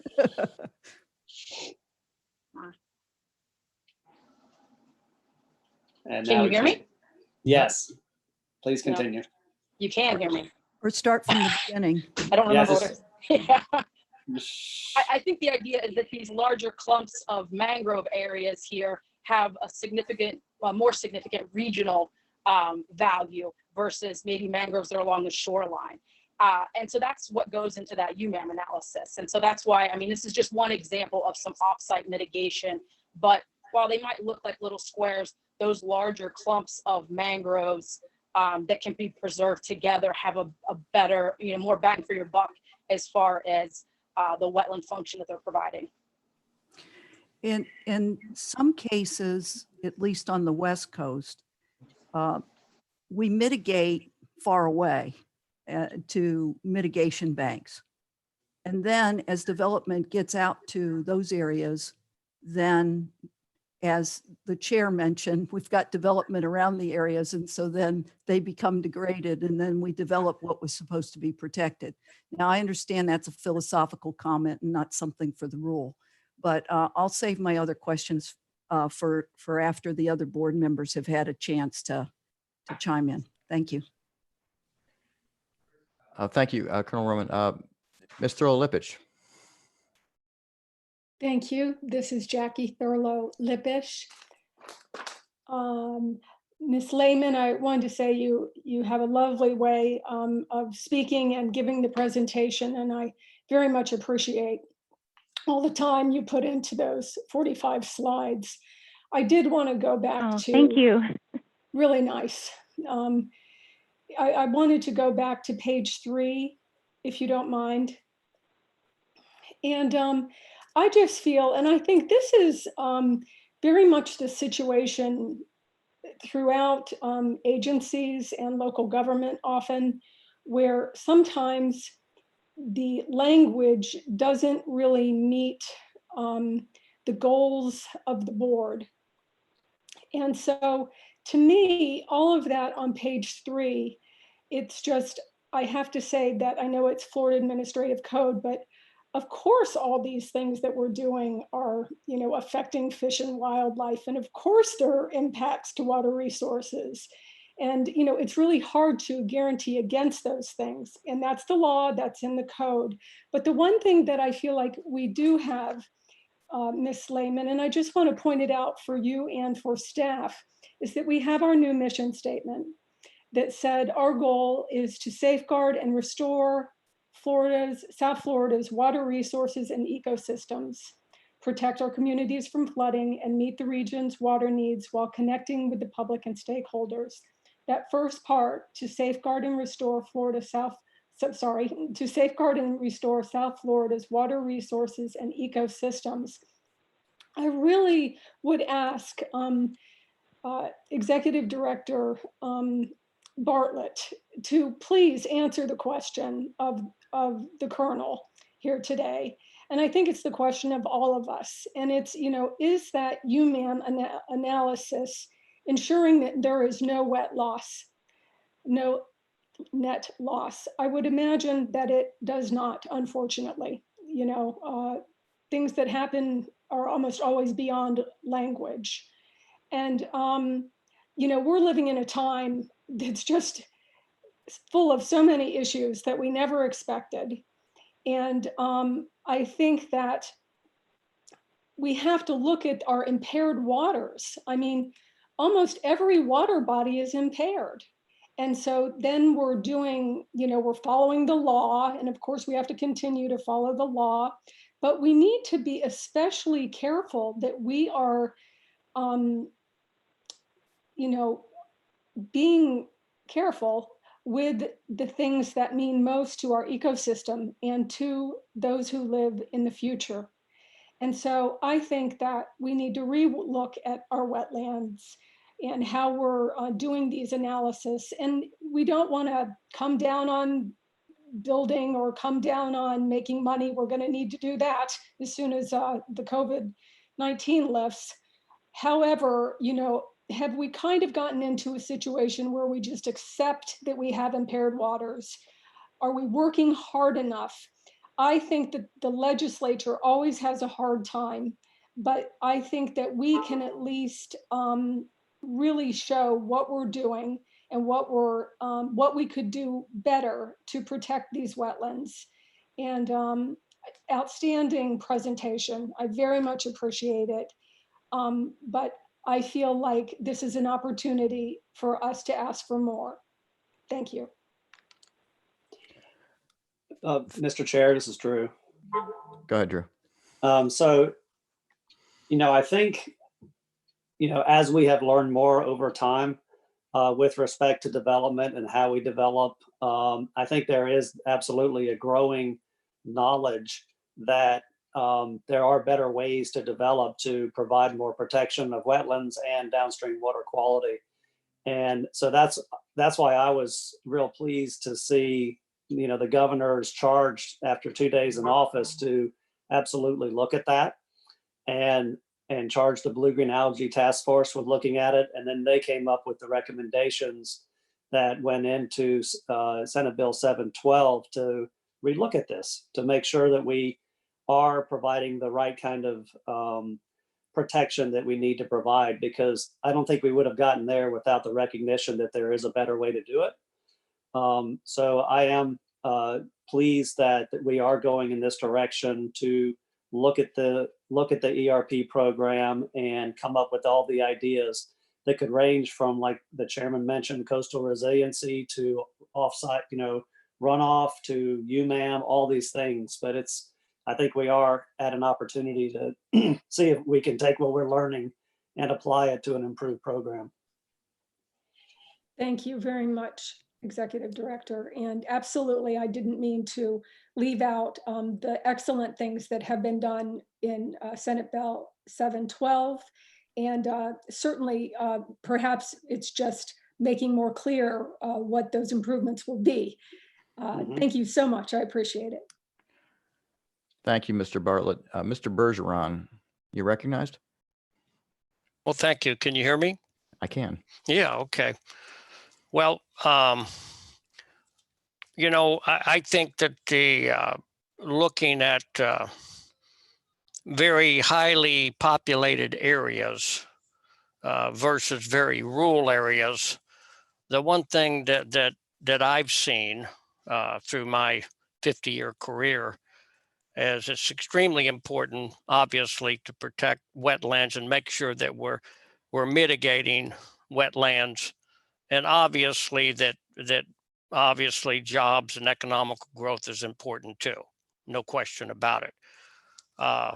specifically with mangroves, obviously they're mainly on the course, on the coastlines, in soil conditions, marl, very important that these type of areas are most likely preserved. When you have these wetlands in highly developed areas, what I've seen in the Tri-County area, Broward, Dade, Palm Beach County, is that we're down to very small tracts of land, and these areas were drained, some areas over a century ago. Drainage districts were established with controlled water levels. So in order to develop a wetland in that specific area, you have to degrade the ground 2 or 3 feet down because you're in a control water area that's being drained. Some of these areas are so small that a frog couldn't even exist. One of the things that I've seen is, can we establish, service areas, maybe in the wildlife corridor, which is the most valuable open space with all of our iconic animals. Can we have service areas where we get 2 for 1? We're not only mitigating for the wetlands, but with a perpetual conservation easement in areas that need to be preserved forever. So the quality of life in Florida and the outdoor experience that we're getting 2 for 1. When you have large contiguous wetlands, then you have all of the wildlife that needs large ranges, home ranges, and at the same time you're preserving, and at the same time you're mitigating. So I think that when you're talking about these small areas in highly dense areas, that you're going to get more mitigation benefits, not only to the wildlife, but to the wetlands, by being in certain geographical areas contiguous to larger corridors that support all of our wildlife too. So I think it's something we should be looking at. When you have large tracts of land, I think it's more appropriate that it's the wetlands is on site, because you have a large enough wetland to have a true function, a true benefit. So that's kind of my thing is, and right now I think it's important that we look to make sure we do have mitigation banks in proper locations that are more functional, more benefit to wetlands, more benefit to wildlife than a very, very small little dot of a wetland that a frog couldn't grow in. We're going to get much better benefit to the future of the wildlife corridor as well, which is lands that we've been looking at for a long time through Florida Forever, which will have conservation easements, and you don't even have to buy a conservation easement. It'll already be established by virtue of the wetland bank. And I think that's one point I wanted to get across, and I'll reserve my comments for a little bit at the end here. Thank you very much, Mr. Bergeron, for that. I appreciate it. Ms. Meads, you recognized? So in Monroe County, there's always pressure to development pressure. We have something called the rate of growth ordinance because we're an area of critical state concern. Someone outside the county is making a move to get the state Congress to increase the number of permits.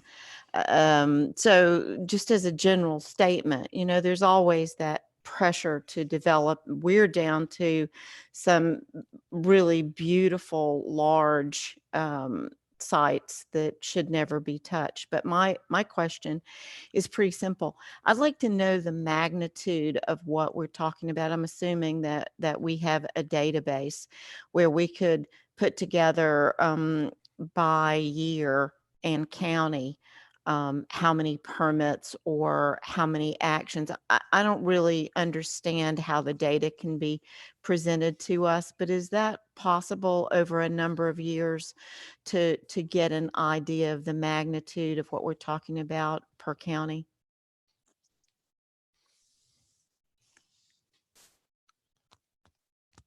Yeah, I think, I mean, if you're talking about wetland impacts, yeah, I think we have that accounted for. I need to turn to Jen or Jill, but I'm pretty sure we have pretty good data sets on permits issued. If I may, this is Jill Creech.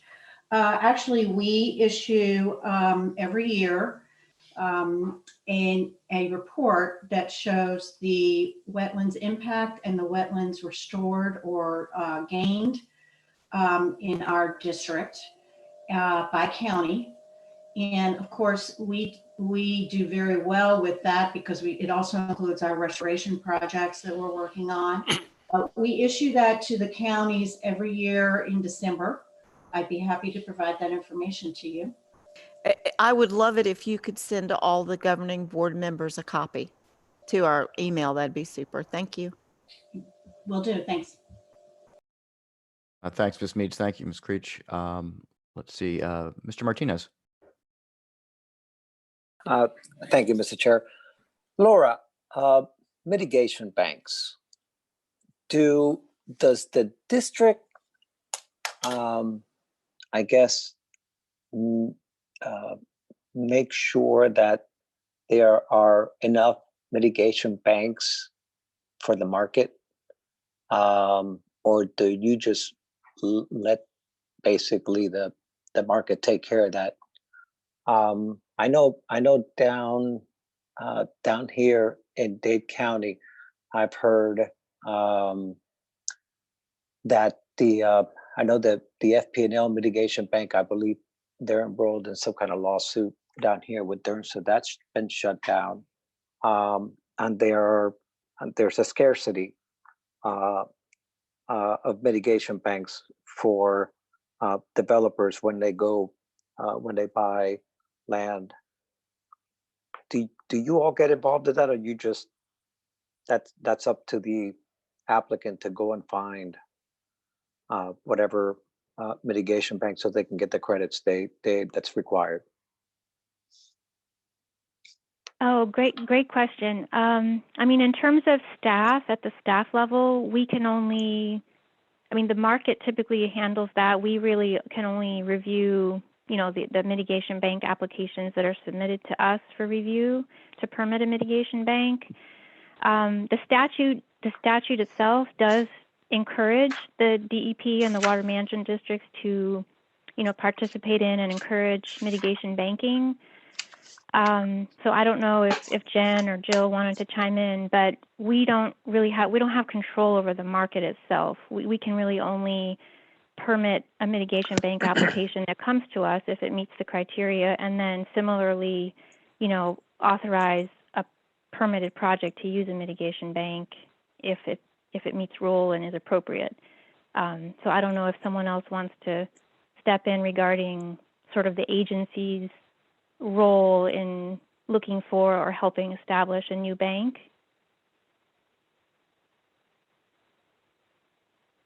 So I really need to turn to someone with more experience than me when it comes to mitigation. But it's my understanding that the districts used to, back in the day, get into the mitigation bank business and be able to create a bank and then sell credits out of that bank as a district entity. The laws changed to prevent that from happening. And so I think we're still in that realm of the law. Maybe there's some exceptions or something like that, but at the moment, I don't think I think there's a legal hurdle for districts getting into establishing mitigation banks or helping to establish those. And then I think plus too, there's sort of a budget thing, right? So would you, is that something you would set aside budget to do? So I don't know if anyone with more history on mitigation knows that sequencing.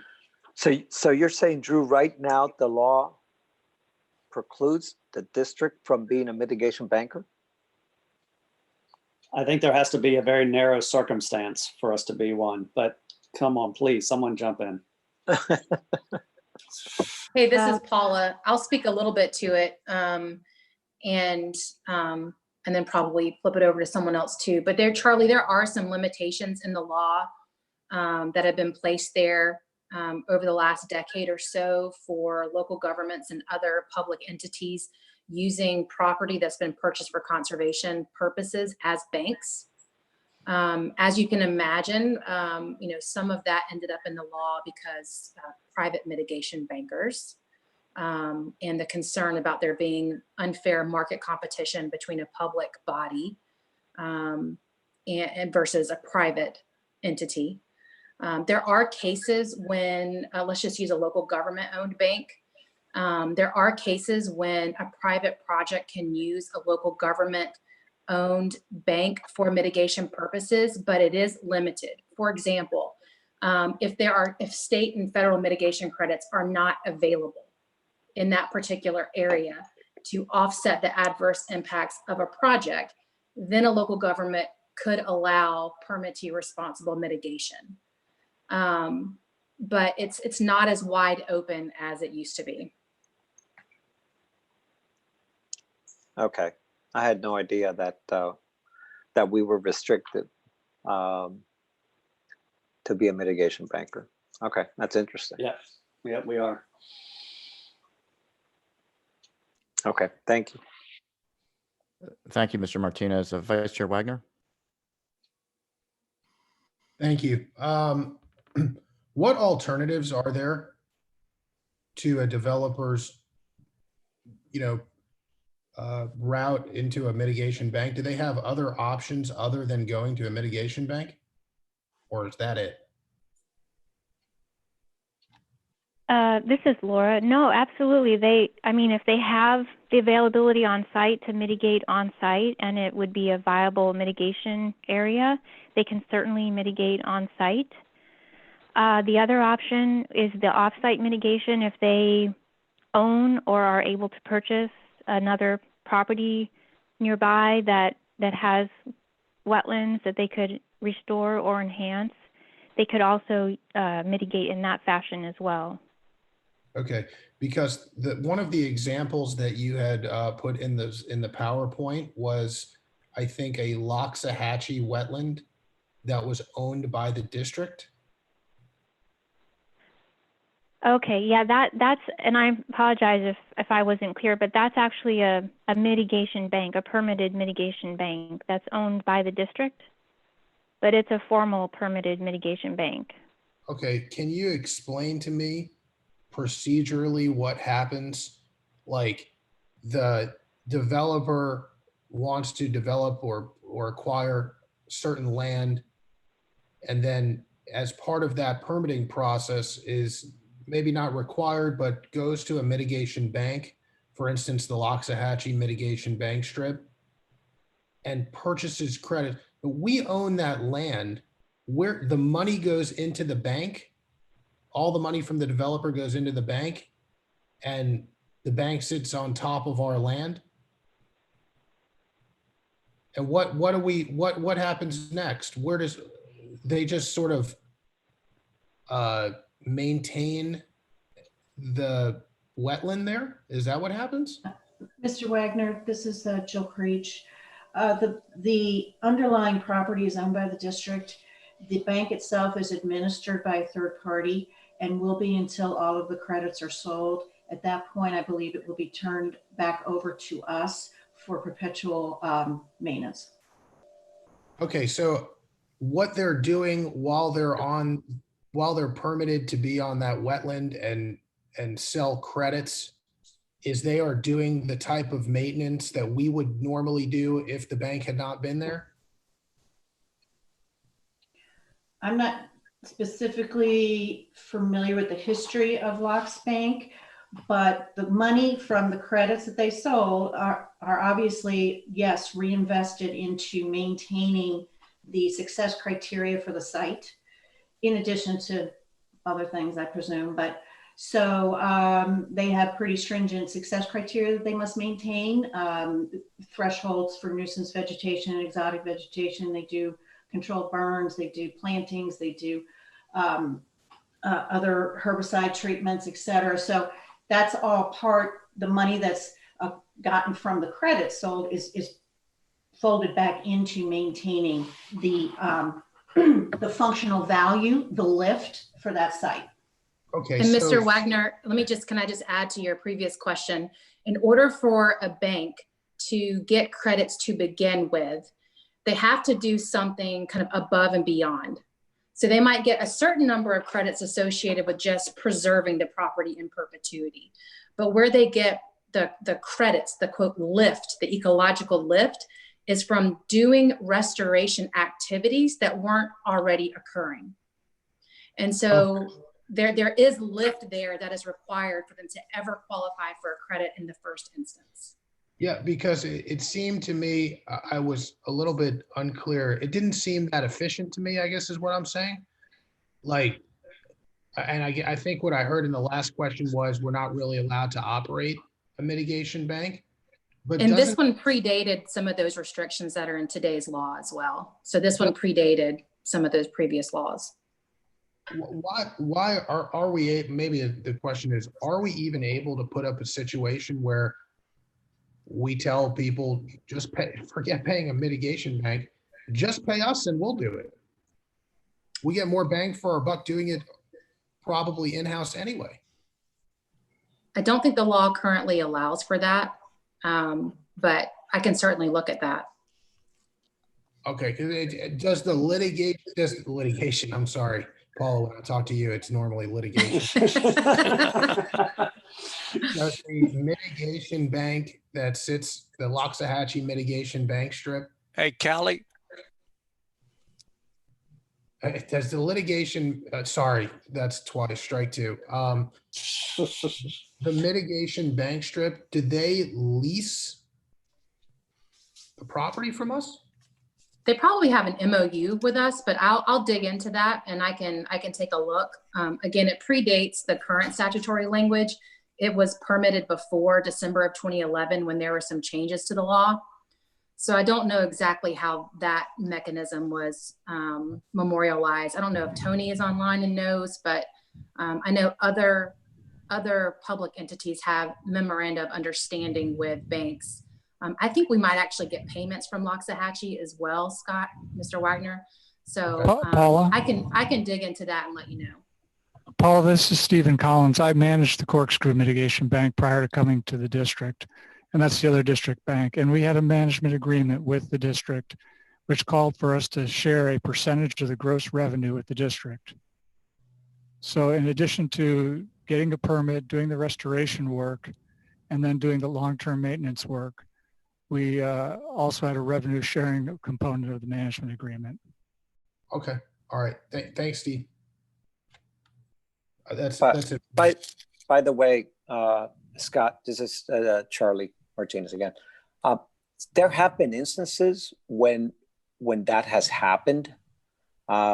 Many years ago, there's an area down here in Dade County as a bird dry basin. The South Florida Water Management District identified the famous hole in the donut project, which I believe the National Park Service manages and maintains.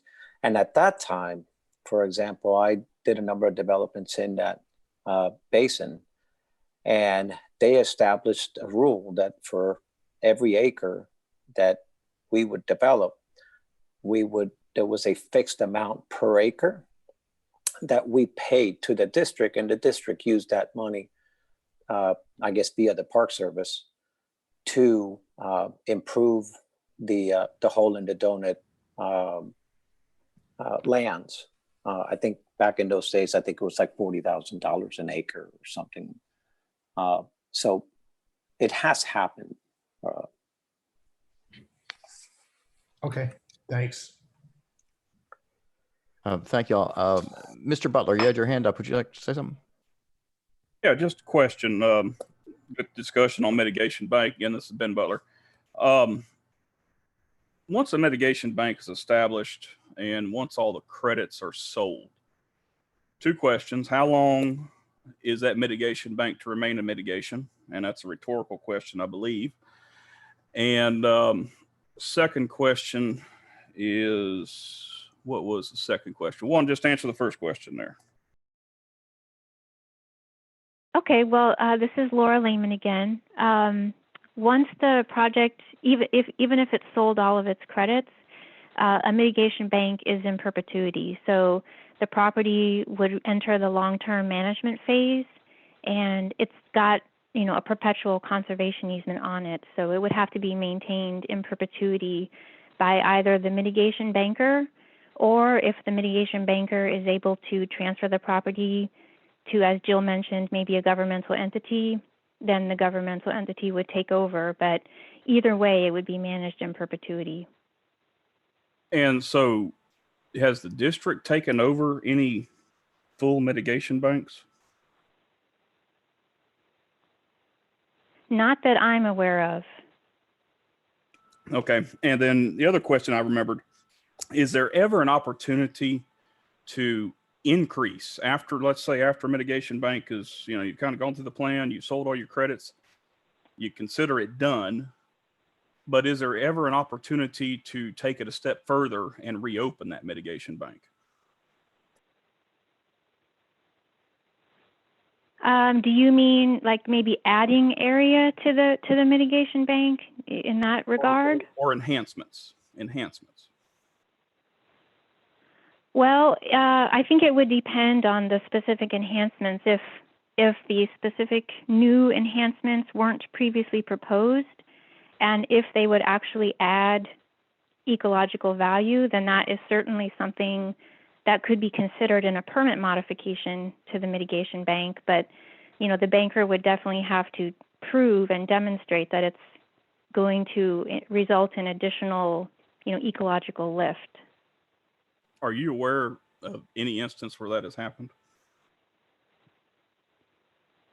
Not personally. I am aware of a mitigation bank that expanded its boundaries and added new property to the bank, but personally, on the West Coast, I'm not aware of one where that particular situation has happened. I'm not sure if any of the other staff online are aware of that situation.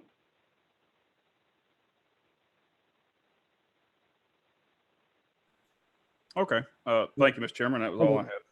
Mr. Butler, this is Paula. This is slightly different than what you're asking, but what I have heard of more frequently is that banks prior to their closure, so prior to selling all of their credits, might come before the department or a water management district and ask for a modification to its original permit that recognizes additionality, you know, additional restoration or other characteristics that might warrant a modification to increase the credits. But I don't think that's a given. You know, I think they've got to really prove up the fact that additional credits are warranted, but that's the situation I've seen. So prior to closure, a modification might occur. Okay. Thank you, Paula. Thanks, Mr. Butler. Mr. Waterhouse, you have something? Yeah, yes, Mr. Chairman, I was just going to add that there's a handful of mitigation banks that have done that. They've gone back and reassessed the work that they've accomplished and have justified increase in the number of credits that they could sell. That hasn't happened very often, but there's a potential for mitigation bankers to do that. Great. Thank you for that clarification. Mr. Bergeron. Yes. Go ahead. Okay. Thank you. You know, my whole point on this, I will tell you this, that there is a very big shortage of wetland credits. I know the federal government down in the hole in the donut had credits for sale, and they were taken in the first 5 minutes on the website. And I think the thing that I'm trying to point out is that you have certain properties, some as small as a couple acres to 5 to 10 acres, 20 acres. These are a lot of parcels, especially in the Tri-County area. They're in a drainage district, so you really don't have the hydrology. A lot of them are solid covered with exotics. To get the true benefit of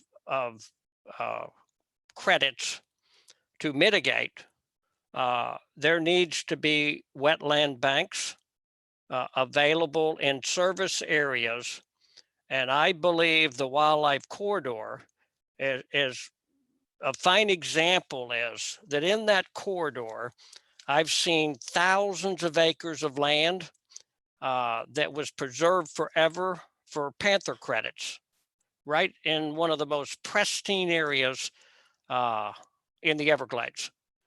There's areas inside the corridor that has been altered over the last century that could be put into wetlands. It's part of Florida Forever. It's part of the wildlife corridor. It's where the panthers roam, where all of the icon animals with large home ranges. And you're going to get the true benefit then on site with an acre or 2 acres of mitigation inside of a drainage district in such a small area that you're not getting the true benefit. I think that we've got to have some kind of leadership with all of our partners, whether it's counties that have wetland jurisdiction, as well as the Corps, as well as the state, South Florida Water Management, and having the vision and the leadership.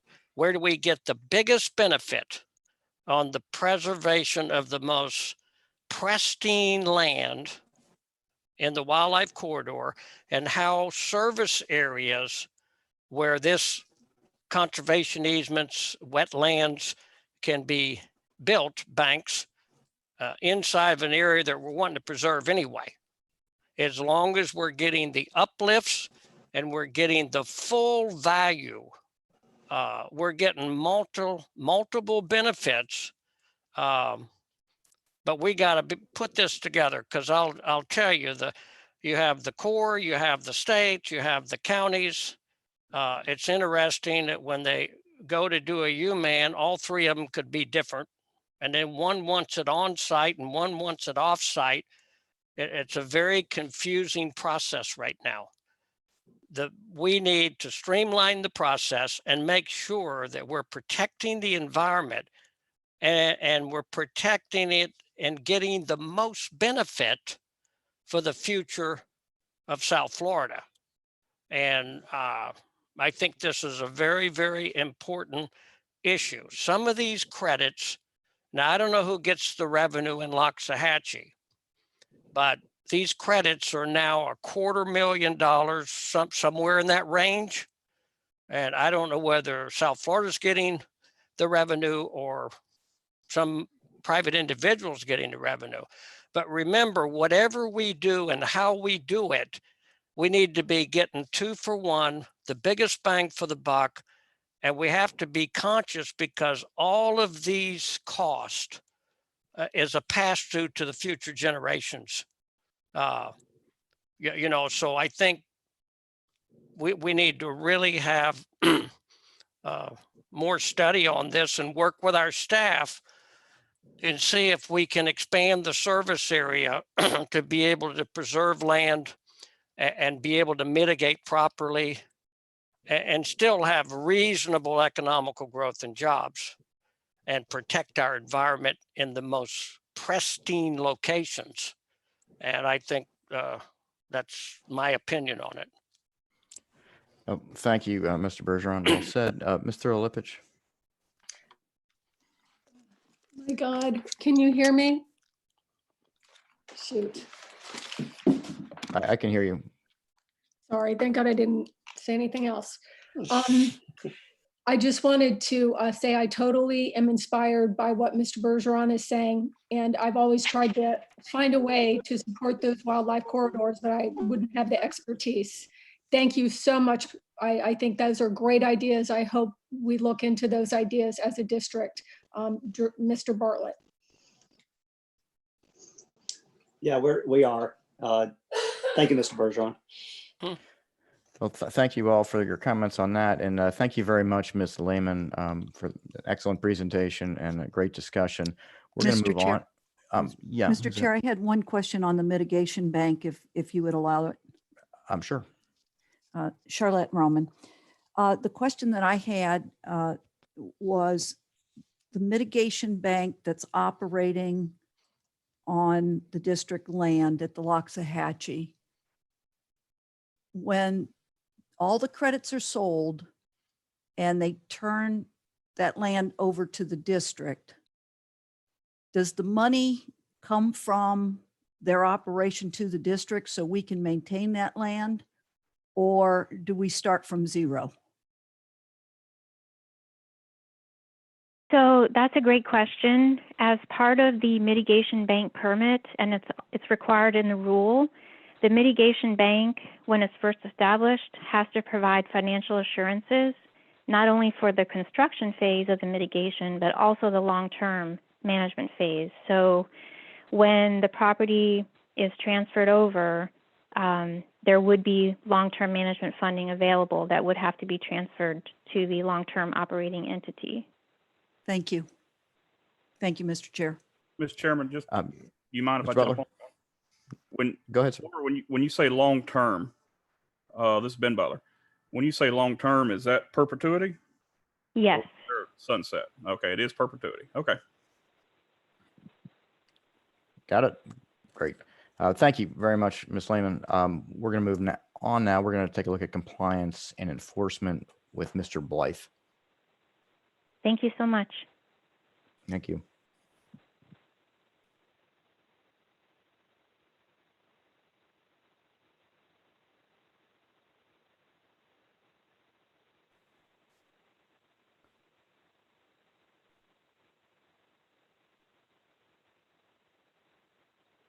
Trying to get control of the screen. Sorry, Wayne.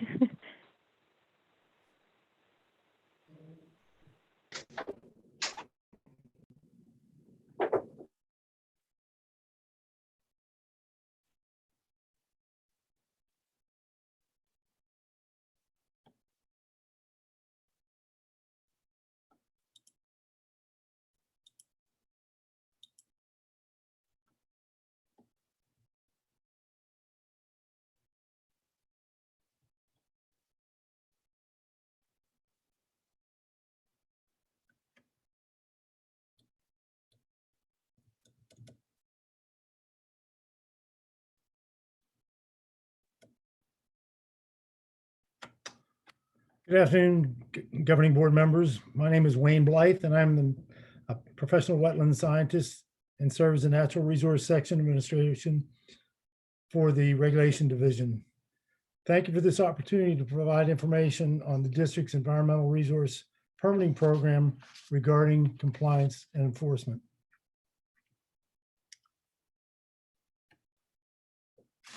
Environmental resource permits are issued when an application is submitted to the district and it meets the district's regulatory review criteria as defined in Florida statutes and Florida Administrative Code. The permits contain special conditions to help guide the permittee in construction and operation of the water management system in a manner consistent with the district's regulatory guidelines. The district's post-permit compliance staff are responsible for assuring the permittees meet these conditions of the permit. In the Environmental Resource Bureau, we have three disciplines: engineering, environmental, and property, which we'll discuss in more detail in a few slides. Since Laura's presentation focused on mitigation banks today, I'd like to start out with compliance at mitigation banks.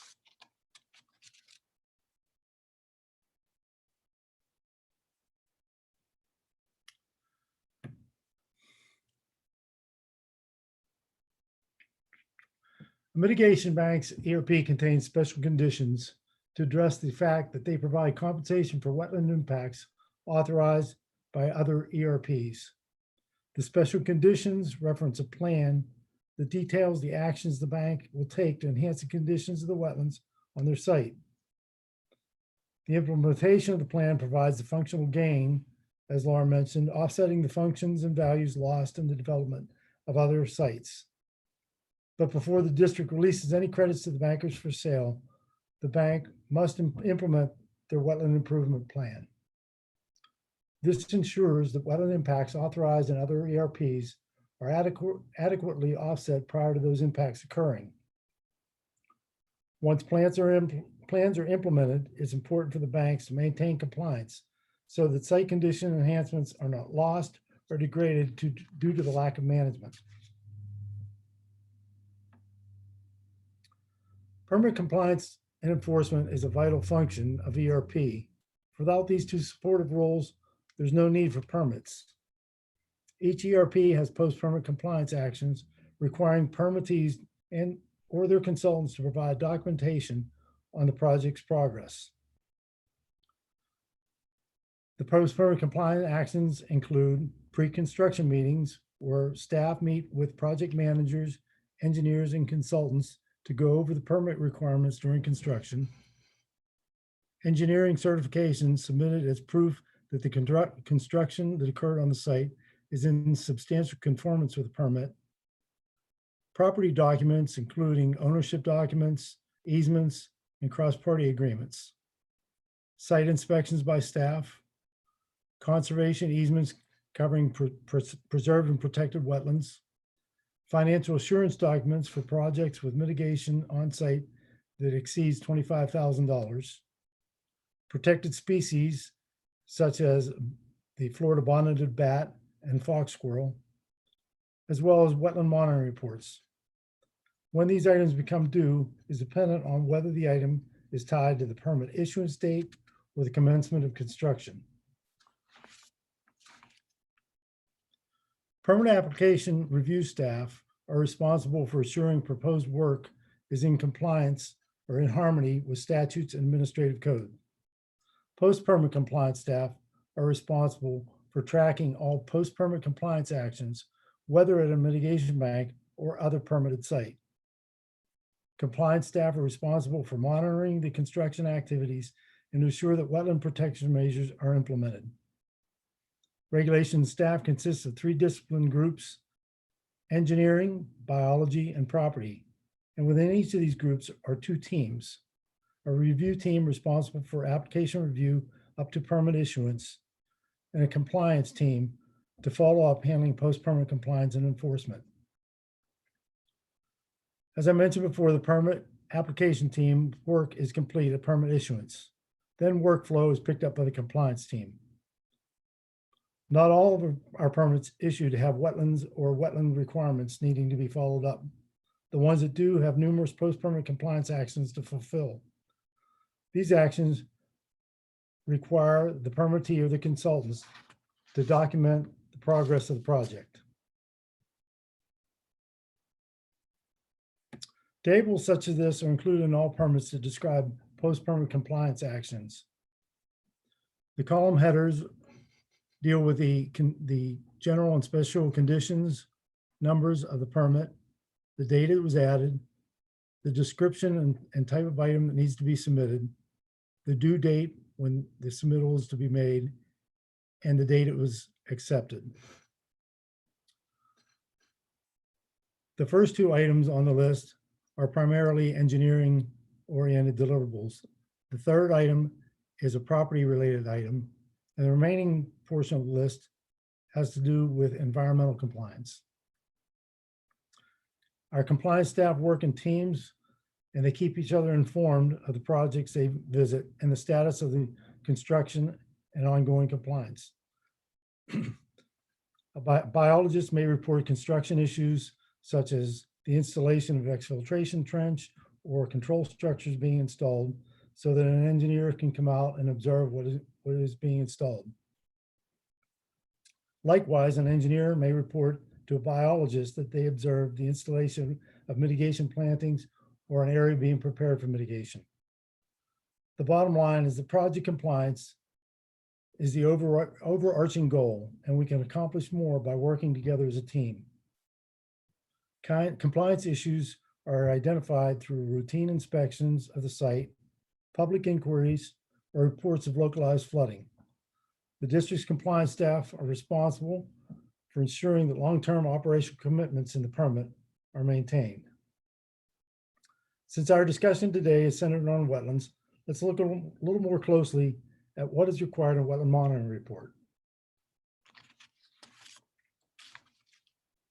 The district maintains a template for wetland monitoring reports, which provides guidance on how to gather the data and draft the report. The template provides a description of the recommended methods and the data that needs to be collected by the permittee's environmental consultants.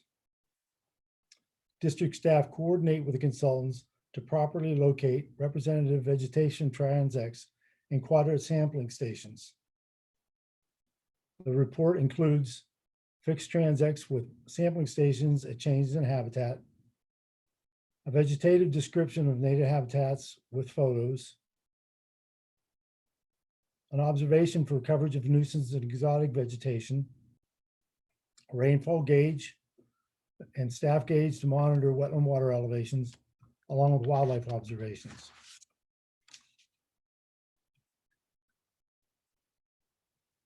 Management plans for preserved and created wetland areas are developed during the application process. The management plans identify milestones to be achieved. This can be through the control of exotic and nuisance vegetation or the scraping and planting to create new wetland areas. Annual monitoring is conducted for a period of 5 years or until successful establishment has occurred.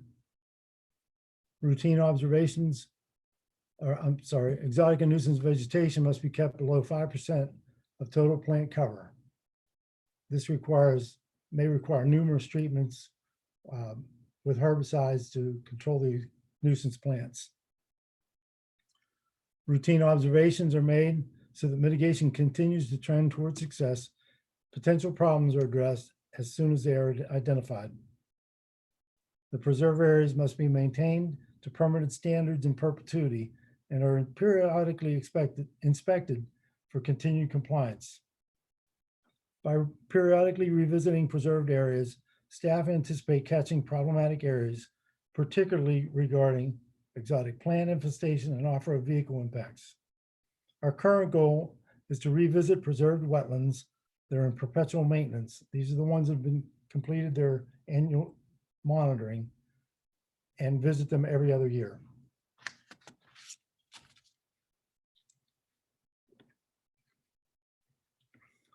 Included in the wetland monitoring report is a plan view or an aerial depicting the elements of the plan. In this example, we have a water use production well, 2 monitoring wells, 1 to do surface water, 1 to do groundwater, a staff gauge, a rain gauge, and a north-south monitoring transect that intercepts all the habitats within the wetland area. Along the transect are quadrant sampling stations, which are typically 8 feet by 8 feet, identifying the vegetation and an ocular estimate of % of cover.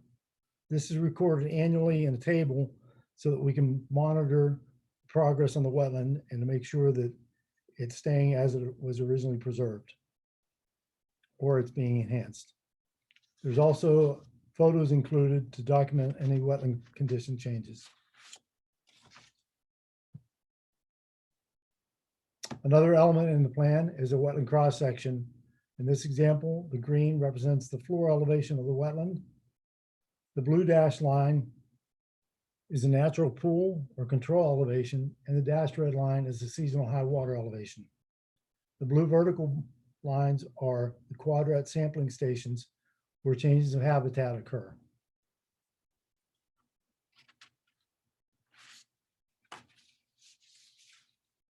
Permittees hire consultants to complete the information to fulfill the post-permit compliance requirement.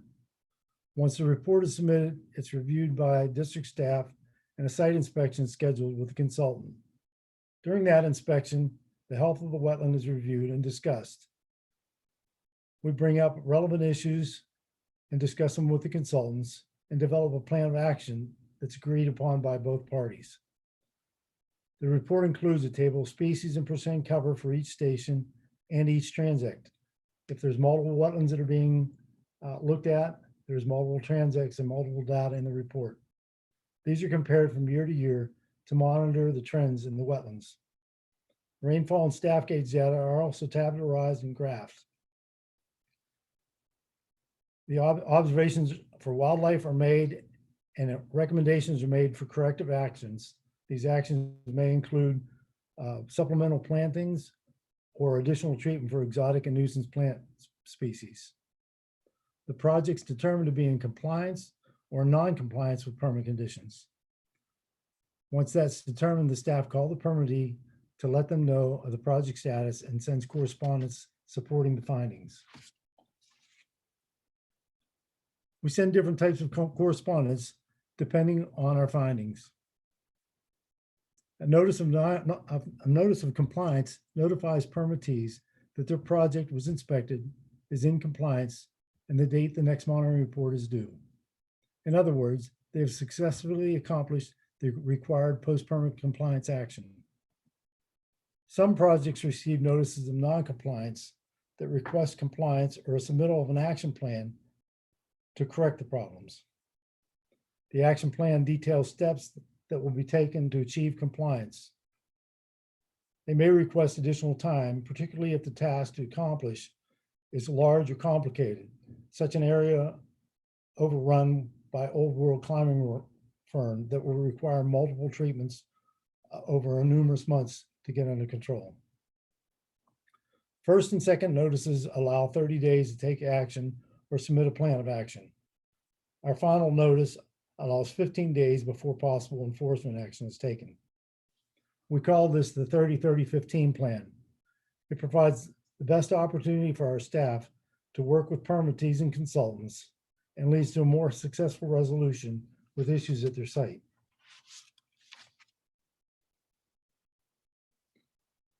These are some of the conditions our engineering staff frequently find in the field.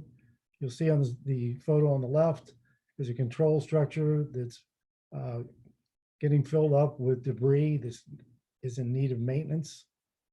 The slide on the photo on the right are some sedimentation controls that are nearing overtopping with silt. The yellow is a turbidity curtain and the black is a silt fence. These items need maintenance.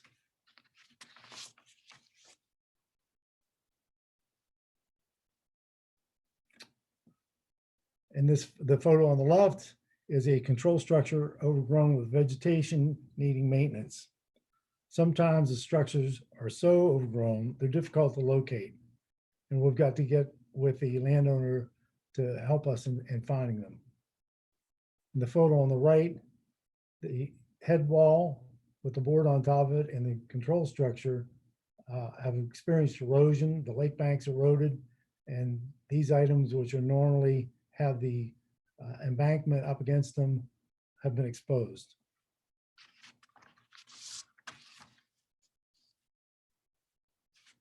Frequently, we'll come onto a construction site where a large stockpile of material has been put up, and there's only one row of silt fence protecting a preserve area.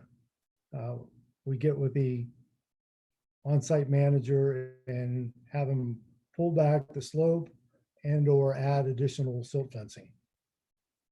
On the slide on the right, this is erosion and sediment controls that are failing and need maintenance. We work with the permittees to achieve compliance by allowing short periods of time to correct minor non-compliance issues, whereas major non-compliance can become an enforcement case. On the environmental side, the photo on the left is from a 17-lot subdivision. There is the light green in the corner of the intersection of the roads is old world climbing fern, and the brown is an area that's been treated in the foreground. This is going to take substantial treatments multiple times to get it under control. On the right is a wetland that's typical in our urban and suburban areas where trash and exotic vegetation occurs in the preserve areas.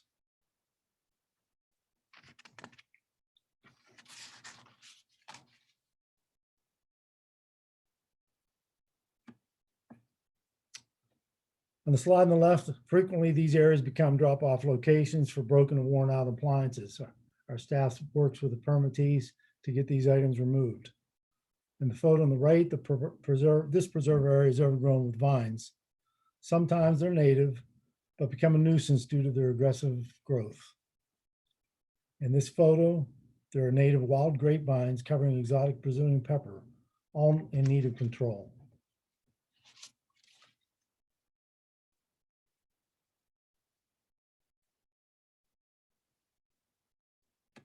I'll roll into enforcement. When efforts to achieve permit compliance fail or work is done without a permit, staff initiate an enforcement action with a notice violation. Compliance staff are responsible for processing violations for environmental resource and water use bureaus. Violations typically fall into two categories: either works without a permit or violation of permit conditions. Penalties are evaluated and calculated using a 9-cell matrix with actual or potential for harm on one axis and deviation from permit criteria on the second axis. They're categorized as either major, moderate, or minor on each axis. We also add in staff investigative costs to recover some of the district's costs in pursuing the enforcement case.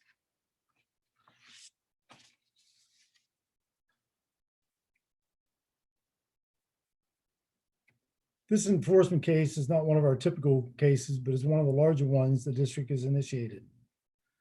It started in 2012 as an at-grade nursery operation, which did not require a permit.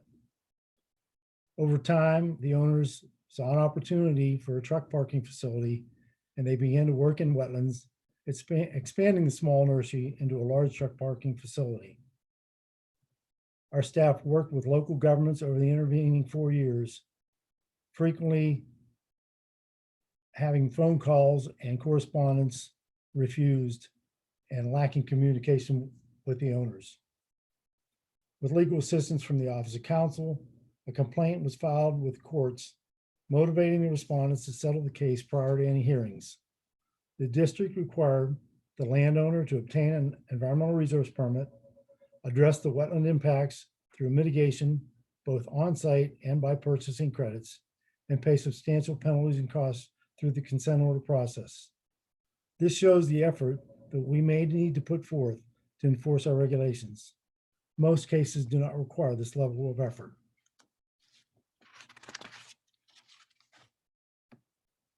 The NOV, the notice of violation, or NOV, requires a response from the violator. At that time, a meeting is scheduled to discuss settlement of the case. The meeting is to discuss what happened at the site that caused the violation and who's responsible and how best it can be resolved. These meetings can be with an individual property landowner, a lessee, or have many consultants present. It's an opportunity to get all the issues discussed, put all the cards on the table so the full understanding by all parties is achieved. Once the respondent and the district come to a solution to resolve the notice of violation, a settlement letter is drafted. This is a non-binding offer by the district to resolve the violation through a consent order. The letter is drafted summarizing the results of the settlement meeting to establish restorative actions and proposed penalties and costs. The respondent is required to accept or reject the settlement letter in writing. Since a meeting was held with detailed discussion on settling the case. Most respondents accept the settlement offer, sending the case to the next stage. Consent orders are the legal binding documents used by the district to finalize the enforcement case actions with the respondent. They're drafted by staff with assistance from the Office of Counsel. They obligate the violator to meet the terms of the consent order according to a specific time frame. Corrective actions are described in detail in the consent order and monitored for completion, similar to the environmental resource permit post-permit compliance actions.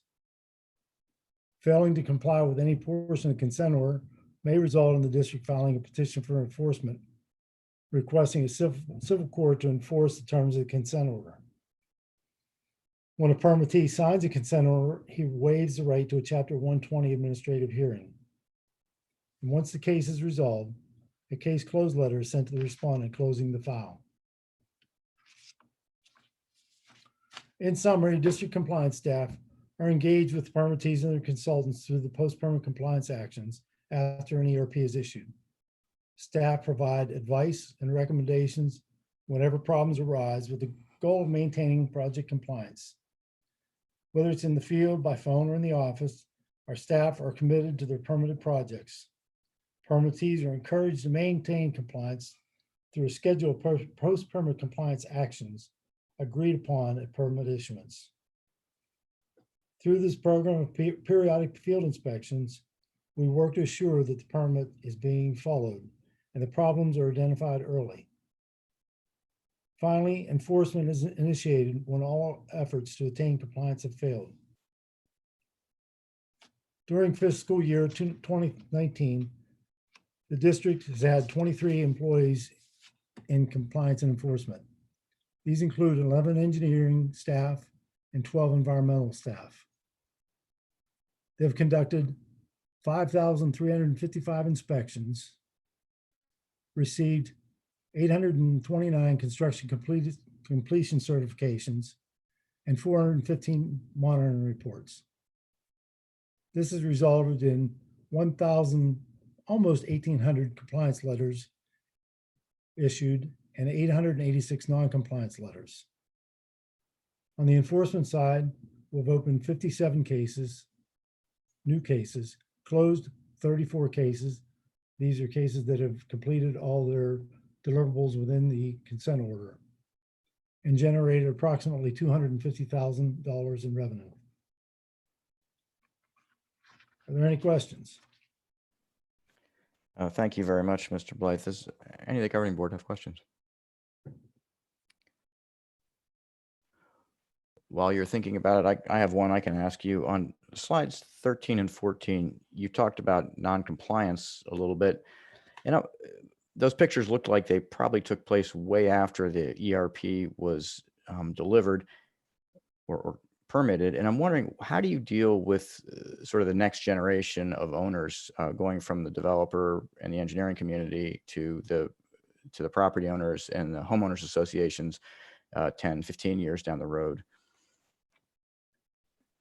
As I mentioned, we try to get back to our preserve areas and contact the consultants and the homeowners associations every other year, so that we're looking at the preserve areas and they never get too far out of control. The initial 5 years of monitoring and maintenance is kind of a training period for the developer and the future homeowners association to be trained in the need to maintain these on an annual basis. And hopefully those traits carry on after the transition from the developer ownership into the homeowners association responsibilities. But we continue to meet with those homeowners association managers and work with them in maintaining the compliance in these areas. Thank you, Mr. Blythe. Mr. Steinley? Thanks, Mr. Chair. Thanks for that, Mr. Blythe. A couple questions. So I notice on slide 8, the monitoring continues for a period of 5 years. Does that mean post that there is no monitoring of the ERPs? Unless there's any specific issues that we observe on site, let's say, for instance, that they haven't been successful at controlling their exotics within a wetland or within a preserve area that's protected on site, we can extend the monitoring period for a year or two until they achieve compliance. And then we'll put them into perpetual management and revisit those sites every other year. And you shared some numbers at the end of your presentation. 5,000 inspections. I think I heard a number of 900 cases. Is there any way to give us a perspective of, I'm assuming that most of the permittees are good actors and doing their best to be compliant. Is there any way you can give us a percentage, even if not exact, on the number of outstanding ERPs versus ones that we believe are in non-compliance? I don't have it related to individual permits. I have it based on the number of inspections. We're averaging about 80% compliance on our permits. Roughly 20% are non-compliant, at least and they receive a first letter of non-compliance. And then we work with those into compliance. Okay, and I don't know. So my question is, is that a reasonable number in terms of expectations? Clearly, we want all to be compliant, but is 80% a low or a high number? I think we're comparable with other districts. I know the other water management districts, few of them have dedicated compliance staff like South Florida does. Likewise, we have a lot more permits that we're responsible for and have permitted more projects than the other districts have. So I think relative to the number of permits they issue, we're comparable to them. Yeah, and that was my last question. So I was a little bit shocked at part of the at a point in the presentation it says 3 permit compliance staff, and then I think you said there's 23. Obviously the board wants to one of our responsibilities is to make sure that you and the district have the right resources, which obviously are not unlimited, but the right resources to make sure that we can be attentive from both a frequency basis and effectiveness basis in driving a higher percentage of compliance. So I guess my question is, am I correct? There's 23 people on the team, and then without putting you on the spot, maybe having Drew give us his thoughts on whether he's comfortable with that level of staffing and resources, or if more needs to be done there. Let me offer a little bit of clarification on that. Those 23 staff members are strictly compliance field staff. We have support from the property group that aren't included in that handle the paper documents that come in, the easements and ownership documents that also support us. But the 23 full-time employees are engineering and environmental staff that actually are in the field. So Jay, just based on the amount of productivity we're able to get, with respect to the number of inspections and the number of enforcement cases and follow-up to drive compliance, I have been impressed with how much we've been able to do. I might turn it over to Jill or Jen to see, basically what their perspective might be with respect to, whether it's working or not, and whether we're doing a good job or not when it comes to meeting our mission of environmental protection. This is Jill Creech. I think the answer is yes. I do think that we are doing the best that we can to provide the kind of coverage that we need to assure that we're driving compliance as much as possible. Do we need more staff? That's a question that I really can't answer. Sure, it depends on how much more you want to do. But I will tell you, we have very dedicated staff. They work very hard, and we monitor our compliance and enforcement activities very closely. And I feel that we're committed to doing the best that we can. I mean, so obviously you can do more inspections more frequently if you have more staff. Every 2 years is pretty good, in my opinion. So, I think, it all depends on sort of the benchmark that we want to set, related to everything else we have to do with revenues that we have. And Drew, if I could chime in real quick, I would say every 2 years is pretty good. That's more than I think we were able to accomplish at the time at DEP.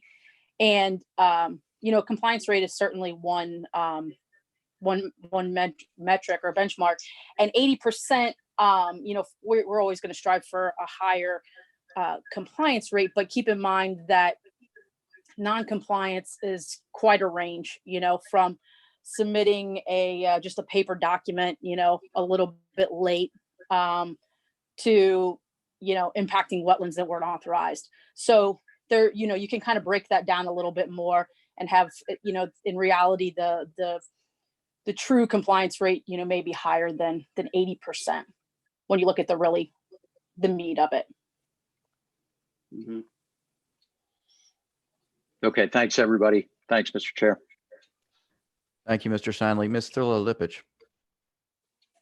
Hello, this is Jackie Thurlow-Lippisch.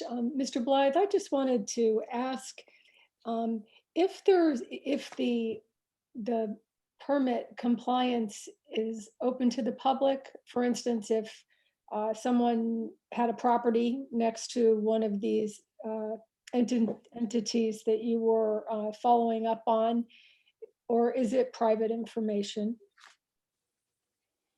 Well, that's a good question. All of our documents are posted on e-permitting. Every letter that we send out is on e-permitting. We don't make reports of every inspection that goes out. Obviously, that would create quite a bit of workload on staff to post all these documents. We do enter them into a database, and reports can be generated when issues come up. But our compliance and non-compliance letters and enforcement actions are all posted on e-permitting. That's very helpful. Thank you. Colonel Roman. Thank you, Mr. Chair. Charlotte Roman. Thank you for the presentation. I have a question regarding the numbers that you had shared with us on your last slide. And I thought I heard that you mentioned that your department recouped $250,000 in fines. Was that correct?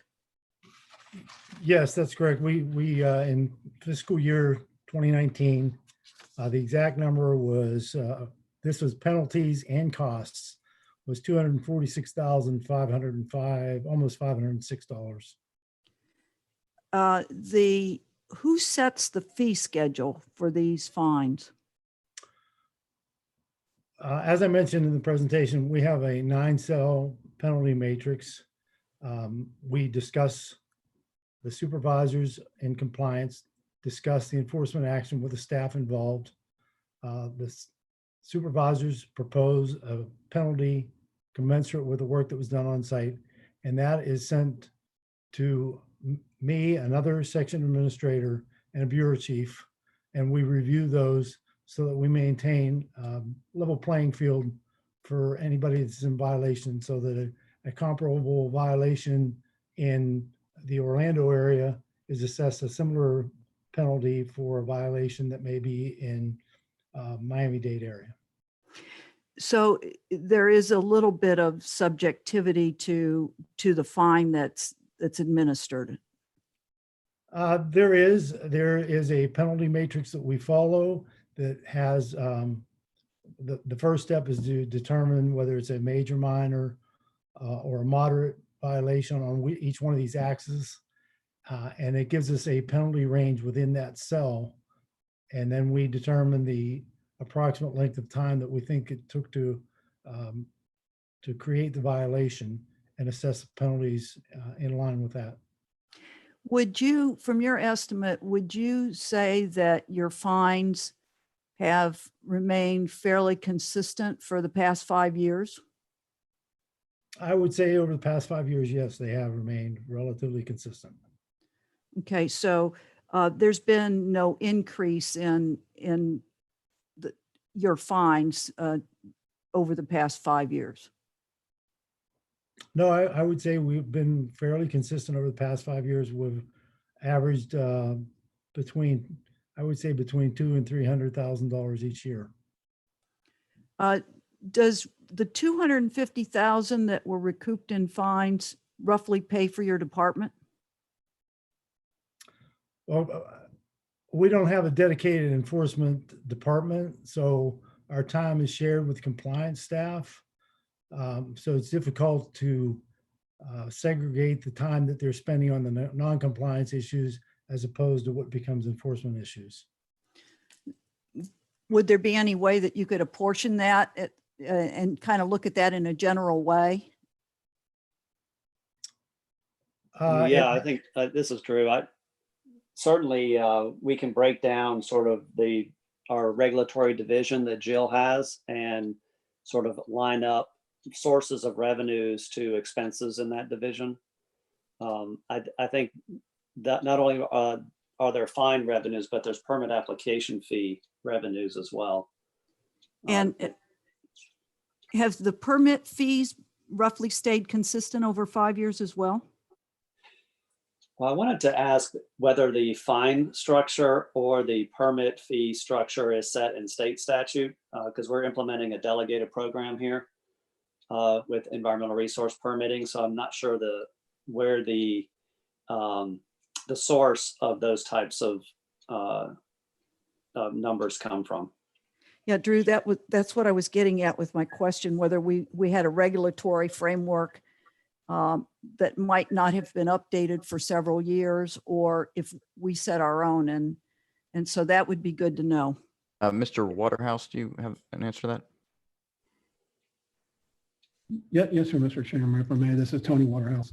The statute, when right around the time SWRP was adopted in 2013, required all the water management districts and DEP to reassess their permit application fees, and that was done on a 5-year cycle. So we might be coming up for another look at the fees, and the requirement was to make adjustments for inflation. I believe we used the consumer price index the last time that came up. So we may be needing to take another look at the permit application fees that we charge in the next couple of years. And that was what about established in statute. What about the fines? Do you have any information on that? Well, the fines are based on, again, on the statute. The $10,000 dollar per day maximum is the statutory limit, and we've implemented the enforcement compliance program in cooperation with periodic meetings we've had for many, many years with DEP and the other water management districts. As Wayne had said earlier, in an attempt to try to be consistent so we don't get, none of the water management districts or DEP get accused of doing something on one side of the street and then somebody else does something completely different on the other. We've attempted over the years to try to cooperatively come up with an approach that is consistent statewide. One last question. When was the last time those fines were updated in the statute? Do you know? So that's what I was actually getting ready to answer, Drew. I think House Bill 712, the Clean Waterways Act, increased that administrative remedy provision from $10,000 to $50,000. I'm going off of memory, but I'm pretty sure that particular bill that was passed by the legislature this session increased a number of fines across the board. Thank you. Thank you, Colonel Roman. Ms. Meads?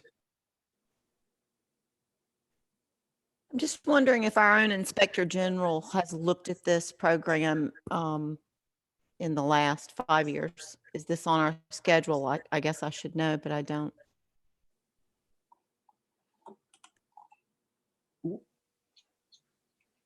So, sorry, Cheryl, I don't know the answer to that. I'm looking at Tim. It doesn't look like he has a microphone live. And I see he's dialed in. Yeah. I think it would be really good if we audited if we did an independent audit of ourselves on it. Okay. Maybe we could talk to the Audit and Finance Committee about that. And Drew, I have a quick go back on the fines. So the 50,000 I quoted was for administrative penalties. Those have increased from 10,000 to 50,000. And then there's a separate bill that I believe took the per day fines from 10,000 to 15,000. 15. Okay. Mm-hmm. But I'll confirm for Colonel Roman and share that with the group. Yeah, that would be good, because I think that in our fees, we should take a look at and see if we're on that cycle for an update, and just look at that whole picture. I think you've got the message. Great. Thank you very much. I'd like to thank staff very much, particularly Mr. Blythe, Ms. Lehman, and Mr. Valera. You guys just gave us 86 slides in under 3 hours. It's well done. That was with discussion. Now we're going to go to public comment on this issue, and I'll turn this over to Rosie to do that.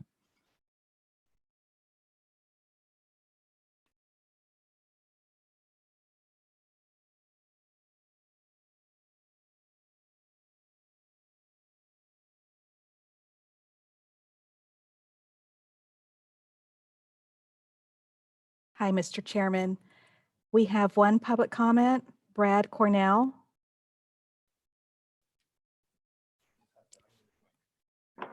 This is Brad. Can you hear me? I can, Brad. Go ahead. Oh, great. So I'm Brad Cornell. Thanks, Chairman Goss and board members. I'm the policy staff for Audubon Western Everglades in Southwest Florida, and I appreciate the chance to comment on the ERP program. And he told me about and I just did it by. Sorry? Oh, go ahead, Brad. Okay. So I wanted to bring up the issue of no net loss of wetlands. That is Florida's goal and obligation in the ERP rules. It's not being met as documented by NOAA, U.S. Fish and Wildlife Service, Audubon, and many other agencies. We have documented tens of thousands of acres being lost since 1996, and that rate of loss has been accelerating as we've looked at permits.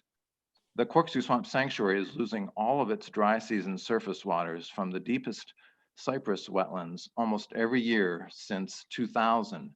And this is unprecedented impact from offsite regional land uses. Wood storks rarely nest anymore at Corkscrew, which is a bad sign also for humans. The primary reason is loss of wetland acres and their natural storage, flood attenuation, and nutrient cleansing capacity. The ERP program relies on accounting for all functions, but acreage losses show that we are not accounting for the severe impacts to wetlands storage and cleansing capacity. Those functions are directly tied to acreage. If the acres of a wetland go down, so do the storage and cleansing functions. These acreage losses are not being offset, and any reasonable scientific judgment of the wetland functional outcomes would draw that conclusion. The governing board and DEP, even without any legislative or rulemaking fixes, can improve the ERP wetland outcomes in a few straightforward ways. First, uplands, exotics removal, and preservation without any hydrologic restoration should only be considered mitigation for secondary impacts, not direct. Otherwise, those mitigation types would guarantee wetland losses. Second, we need guidance directing all permits that protect and account for natural water storage and flood attenuation as described in 62.345.400 in the administrative code. And third, guidance is also needed directing mitigation for direct wetland impacts, that they include hydrologic restoration of like for like wetlands. Without restoration, wetland losses are guaranteed in the regulatory process. So with an active hurricane season coming and the threat of harmful algal blooms and flooding impacts, we need every acre of Florida's wetlands. Thank you for considering our recommendations for reducing documented wetland losses. Thanks a lot. Bye.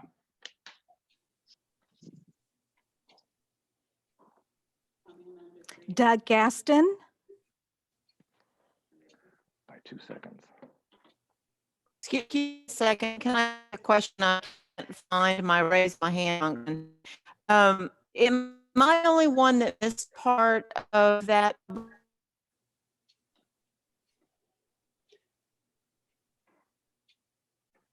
Something is breaking up on your end, Cheryl, so maybe I think we all heard it. Fine, I can go back and listen to it. I'm just being periodically kicked off. No worries. Oh, that's terrible. Sorry.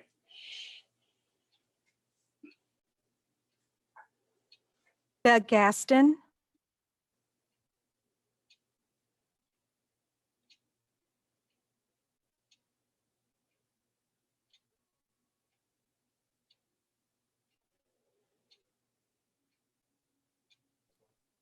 Doug, we can't hear you, so I'm going to go to Marissa Caroso, and then we'll return to you.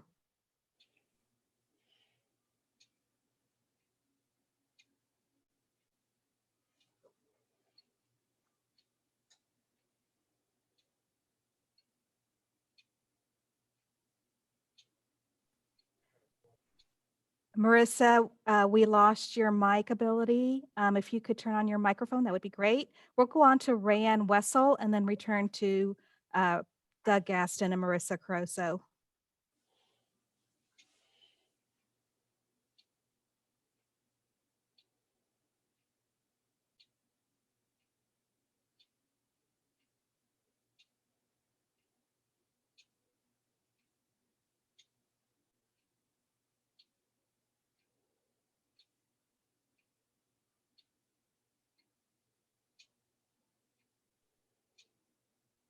Rayanne Wessel, we're going to go on to Marissa Caroso. Are you able to speak now, Marissa? You can unmute your mic.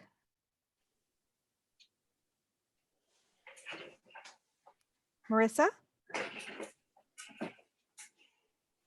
Hi, we don't hear, how about Rayanne Wessel? Rayanne, can you unmute your mic?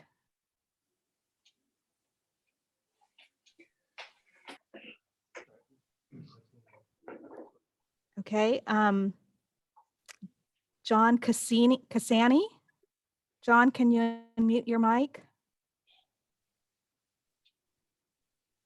John, I see that your mic is muted. Can you unmute it? How about that? Does that work? That works. Thank you. Okay, technology breakthrough.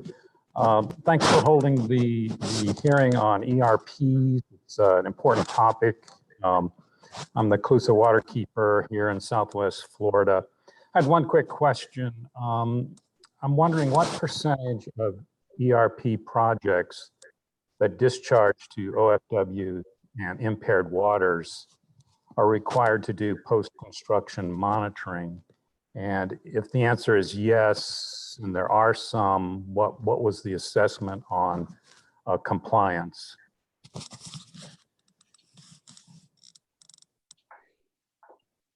Ms. Chair, we can get back with the commentor with an answer.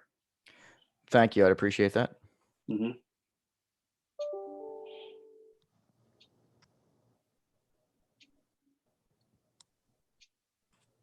Doug Gaston?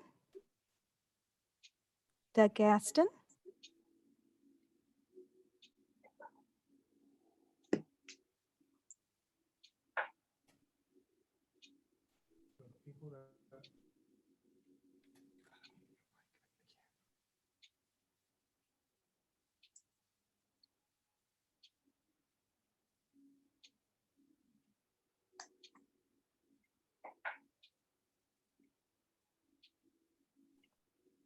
Chairman, I think this is it for public comment. You've got two more hands raised without names. You want to try them? Am I unmuted? Yes. Yes. Wow. Okay. So there's a delay. Just so everybody knows, this is Rayanne Wessel. I just it said unmute your mic, and I didn't know how to do that. I'm on the landline. So thank you so much for having this. Rayanne Wessel on behalf of the Sanibel Captiva Conservation Foundation. I really applaud the district for featuring this conversation because there's a very much needed review of this program. Prior to SCCF, I worked for 23 years with permitting, and so I have a lot of experience in these issues. In fact, I've worked happily with both Ricardo and Laura over the years, so the comments I'm about to make are about the policy and the consequences of the policy and rule, not about the capability of staff, which is excellent. Anyway, I do want to thank the board for excellent questions and observations in this pretty dense presentation. So ERP is supposed to protect and prevent loss of wetlands, but the program has, in fact, and is designed to, in fact, allow both the acreage and function of wetlands to be impacted. People ask me all the time, aren't wetlands aren't they protected? Sure they are, but if you get a permit, then that's how you work around. But wetlands are so critical because, as it was stated, they are the kidneys of this Earth's function, and they absorb stormwater, rainfall, floodwaters. They sequester carbon from the atmosphere, filter pollution, and the fresh water held on the land is holding off the saltwater intrusion that's getting into drinking water supplies with sea level rise and providing habitat for food and wildlife, food and habitat for wildlife. Losing that acreage is happening as a result of the permitting guidelines. We overdrained the surface waters and groundwaters. That increases runoff without water quality treatment, which increases the degradation of water quality that feeds the harmful algal blooms that simultaneously affects aquatic habitats and wildlife. So there are 4 elements that coalesce under the ERP permitting: the jurisdiction you talked about of delineation of wetlands, assessing impacts to wetlands, mitigation of impacts, and then the permit guidelines for both water retention, stormwater, and water periods, hydro periods, the length of time water sits on the land. The Caloosahatchee watershed has lost about 63% of its historic wetland and mangrove acreage. We would like to ask the district to revisit the jurisdictional delineation process to include critical transition zones, because those are the areas between the uplands and surface waters that often get overlooked, but they're very important buffer and transition zones. Also, exclusion of small acreages and isolated things. If you've ever flown over Florida, you know there are a lot of little what are called, isolated wetlands, but they're very important for the functions of hydrology and groundwater. We have to recognize the full suite of wetland functions when we assess wetlands. That includes recognizing that even with exotic plants, wetland functions are still being served, and revising the UMAM process that overlooks hydroperiod values is an important one, and I agree with the comments that Brad was able to make. Mitigation impacts are not providing no net loss, not even an equivalence in replacing values and functions. It's has become more of a paperwork exercise, not because of any, because it's very subjective, not because of staff capability. Wetlands destroyed in one location to enhance in another location leave the benefits and functions at the first location lost and gone. Monitoring is only for a few years, so management really doesn't always claim the values that are quantified in the permitting process. Functional units don't relate to acreage, and critical hydro period values are really undermined and not represented. So, and wildlife and exotic impacts discount or dismiss valuable wetland values that are important, not lost. Current permitting has allowed a significant overdrainage of the land. We need to look at the stormwater design criteria for the timing and retention on land. We need to look at this because the increased impervious cover has contributed to impairments where water runs off too quickly and feeds harmful algal blooms. Overdrainage compounds the loss of water that we need for recharge, groundwater, and drinking water. Challenges are becoming more acute with climate change because we're having more intense wet seasons and longer duration dry seasons. So we encourage you to holistically review the elements of this, and I really applaud bringing this forward. Preventing impacts and preventing wetland impacts is the best way to start to address the issues that we need for our state's economy and the quality of life. Thank you. Marissa Carozzo. Hey everyone, I think you can hear me now. Yes. Can please confirm? Thank you. Marissa Carozzo on behalf of the Conservancy of Southwest Florida. I seem to be making a habit of struggling with the public commenting aspect on Zoom, so hopefully I'll be able to address that in future meetings. Really appreciate the opportunity to comment today, and certainly kudos to staff for getting the workshop set up remotely. ERP is obviously involved in highly complex permitting system, and we really appreciate the comments and questions by the governing board and the extensive presentations by staff today. We do want to second the comments already made about wetlands loss.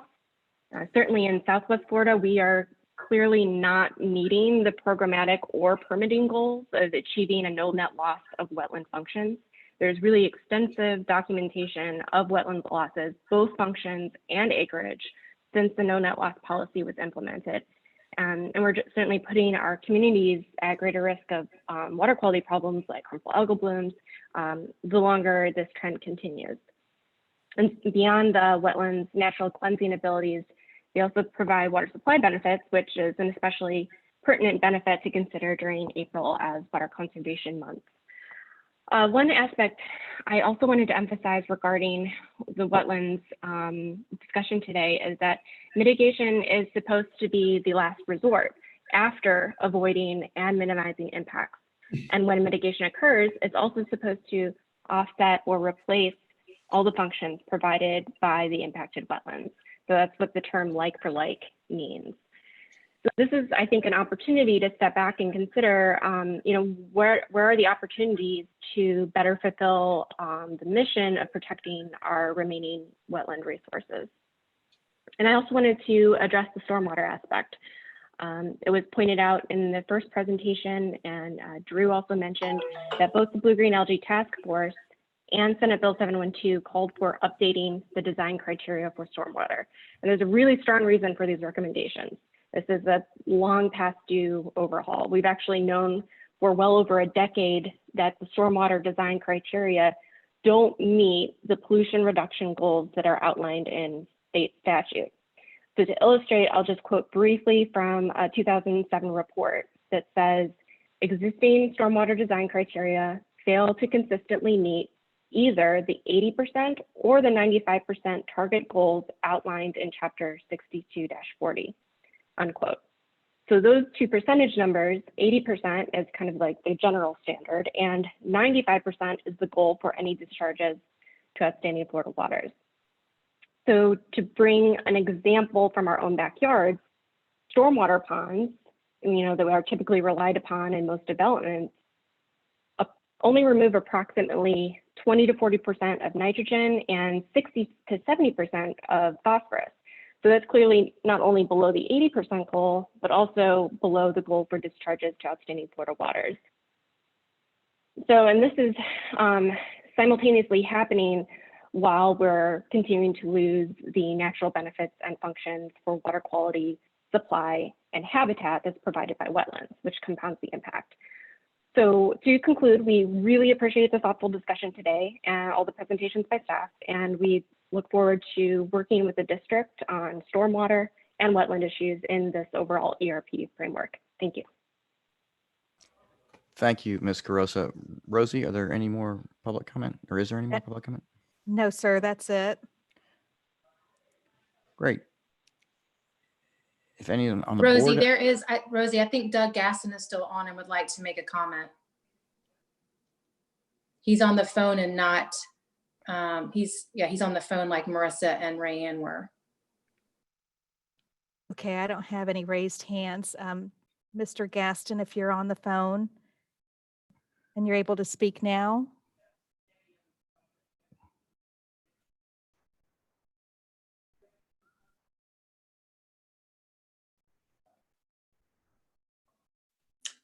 Isn't it true that we would have to know which phone to unmute? Mr. Gaston, *9 will raise the hand on your phone. There you go.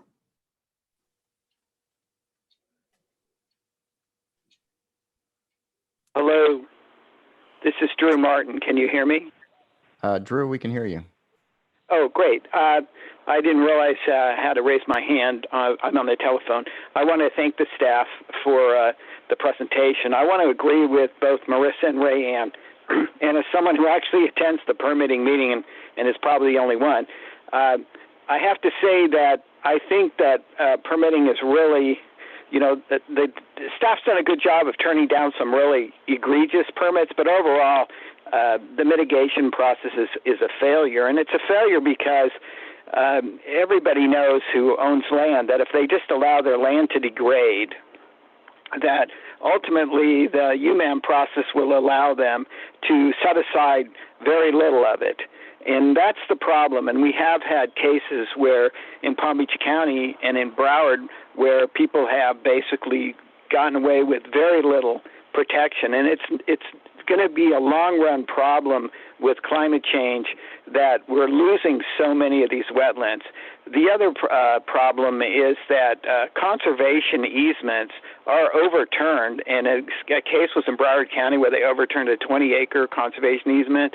In Palm Beach County, we have the Ag Reserve, and many of those lands which are claimed to be conservation are not. They are, you know, they are parking lots for vehicles. And so I think a lot of times on paper, it looks like we've accomplished a lot. But in reality, we're losing significant amounts of wetlands and habitat because this process is just it's not in favor of environmental protection. And we really need to reevaluate it because I think we have to understand that there's an economic benefit for everyone. The developer has an economic benefit, which we focus on, but we lose the sight that everyone else has an economic benefit in maintaining clean water and clean habitat, and that we're all gaining from that. And unfortunately, this process really is focused on the developer and the landowner and not on everyone else who is losing out when we have these algal blooms and red tides. Thank you. Thank you, Mr. Martin. Rosie, if you could unmute the 8054 number. I have a feeling that might be Mr. Gaston. Hello, can you hear me? We can hear you. Great, thank you so much. I'm sorry for that. I guess I need a technology upgrade. But I would raise that if people are going to call in on their phones tomorrow and watch online, that some people may have the same problem, and maybe you could distribute that somehow. But anyway, thank you. Good afternoon, Chairman Goss, governing board members, Doug Gaston, Audubon, Florida. We do appreciate you continuing to hold these workshops. I know these are especially difficult times. And today's presentations and questions have been very informative, really highlight the importance of Florida's wetlands. I won't repeat everything that's been said, but we'll second many of the things that have been said so far. Of course, you know, we are still losing wetlands. There's data to support that. And Audubon has documented that ERP permits in Southwest Florida have most often impacted the shallow seasonal wetlands, but they mitigate in deeper wetland types with less acreage. And that results in an overall loss of wetland acreage and the loss of these shallow seasonal wetlands and wet prairies. So that's a concern. And there's an additional cost to this. There's increased flood risk because we lose these wetlands, increased wildfire risk in the dry season, and also unsustainable nutrient levels that fuel these harmful algal blooms. Because as it's been said, you know, these things act as kidneys almost. So if we're going to lessen these consequences, we need to take advantage of every opportunity to hold water, slow it down, and remove the nutrients before it reaches our waterways. And that's especially important in the Northern Everglades, where water storage and treatment are at a premium. And water drains into surface waters too fast, making that watershed really conveyor belt for runoff and nutrients, which ultimately wind up in the lake. There are a few changes that may require legislative or regulatory action, but the board does have the ability to make some policy and guidance changes to mitigation that would make a difference right now. I'll give you 3 brief examples. So raise the protection of natural water storage and natural flow attenuation as a requirement that's already in the Uniform Mitigation Assessment Method as a valued function of wetlands. And that would require more of an acre for acre mitigation of destroyed wetlands. We would also ask that you limit upland mitigation to secondary wetland impacts and not direct impacts. Using uplands to mitigate for direct wetland losses guarantees an overall wetland loss. And we would propose that you limit exotic clearing and preservation to secondary wetland impact mitigation only.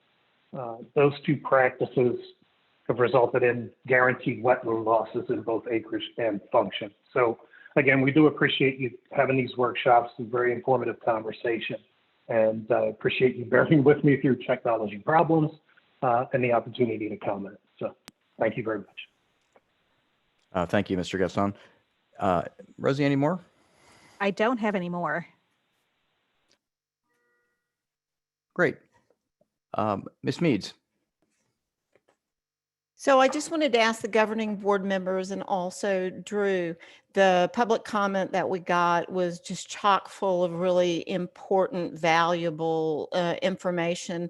I believe that there are some things that we can address and do something about, and maybe some things we can't. But how do we capture what was said? How do we answer what was said? How do we address what was said? What do we do with that without just having, you know, without letting it just go by?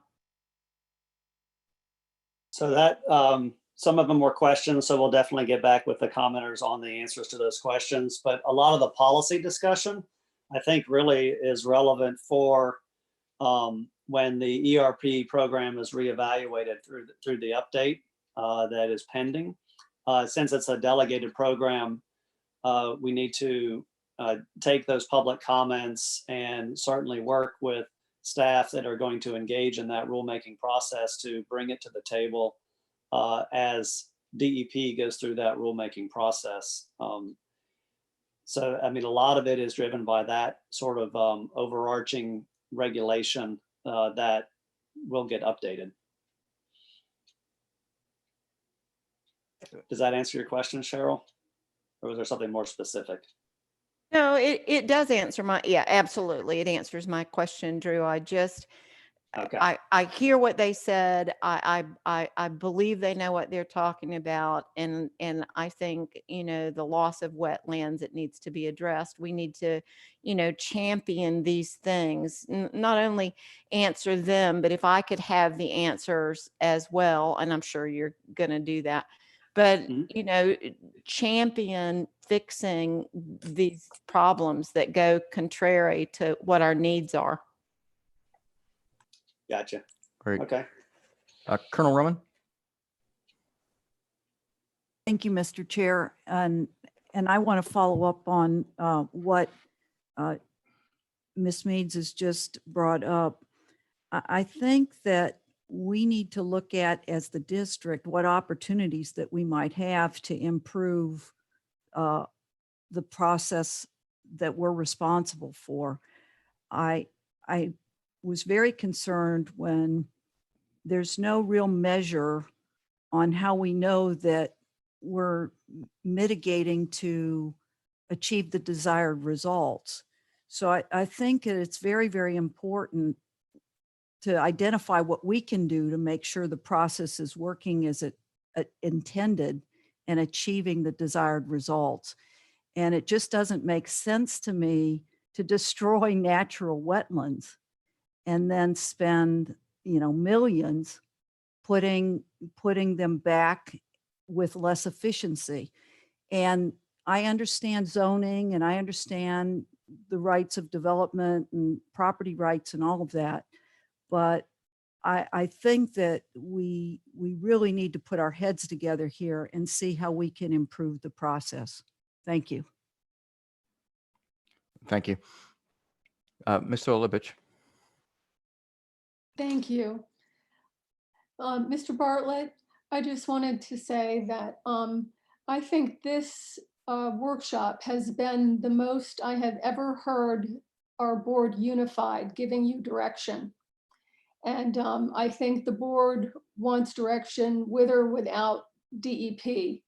And so I hope you will please do your best to provide that for us.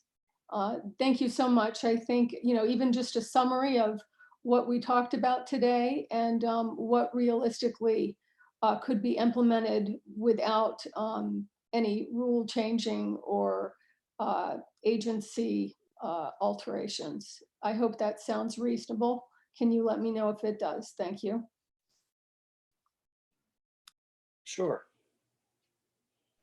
Yeah, I mean, we'll follow up on it. There's a lot that I got here on this.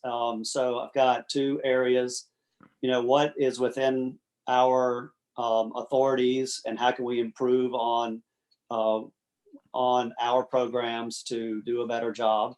And then what is really something left that is more governed by regulation or law that is more of a long-term implementation discussion. So, I mean, I put it in those two types of buckets. Yeah, I think, Drew, this is Chauncey. I think that would be helpful. I heard time and time again that, the no net loss doesn't really seem to be working because we're losing wetlands.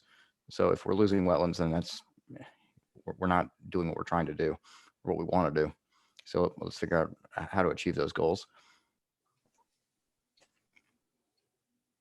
Got it. Thanks.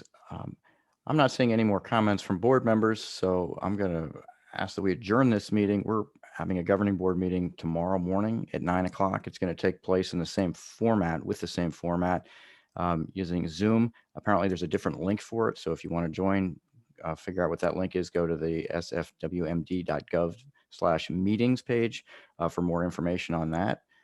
And with that, we're adjourned. Thanks, everyone. Thank you.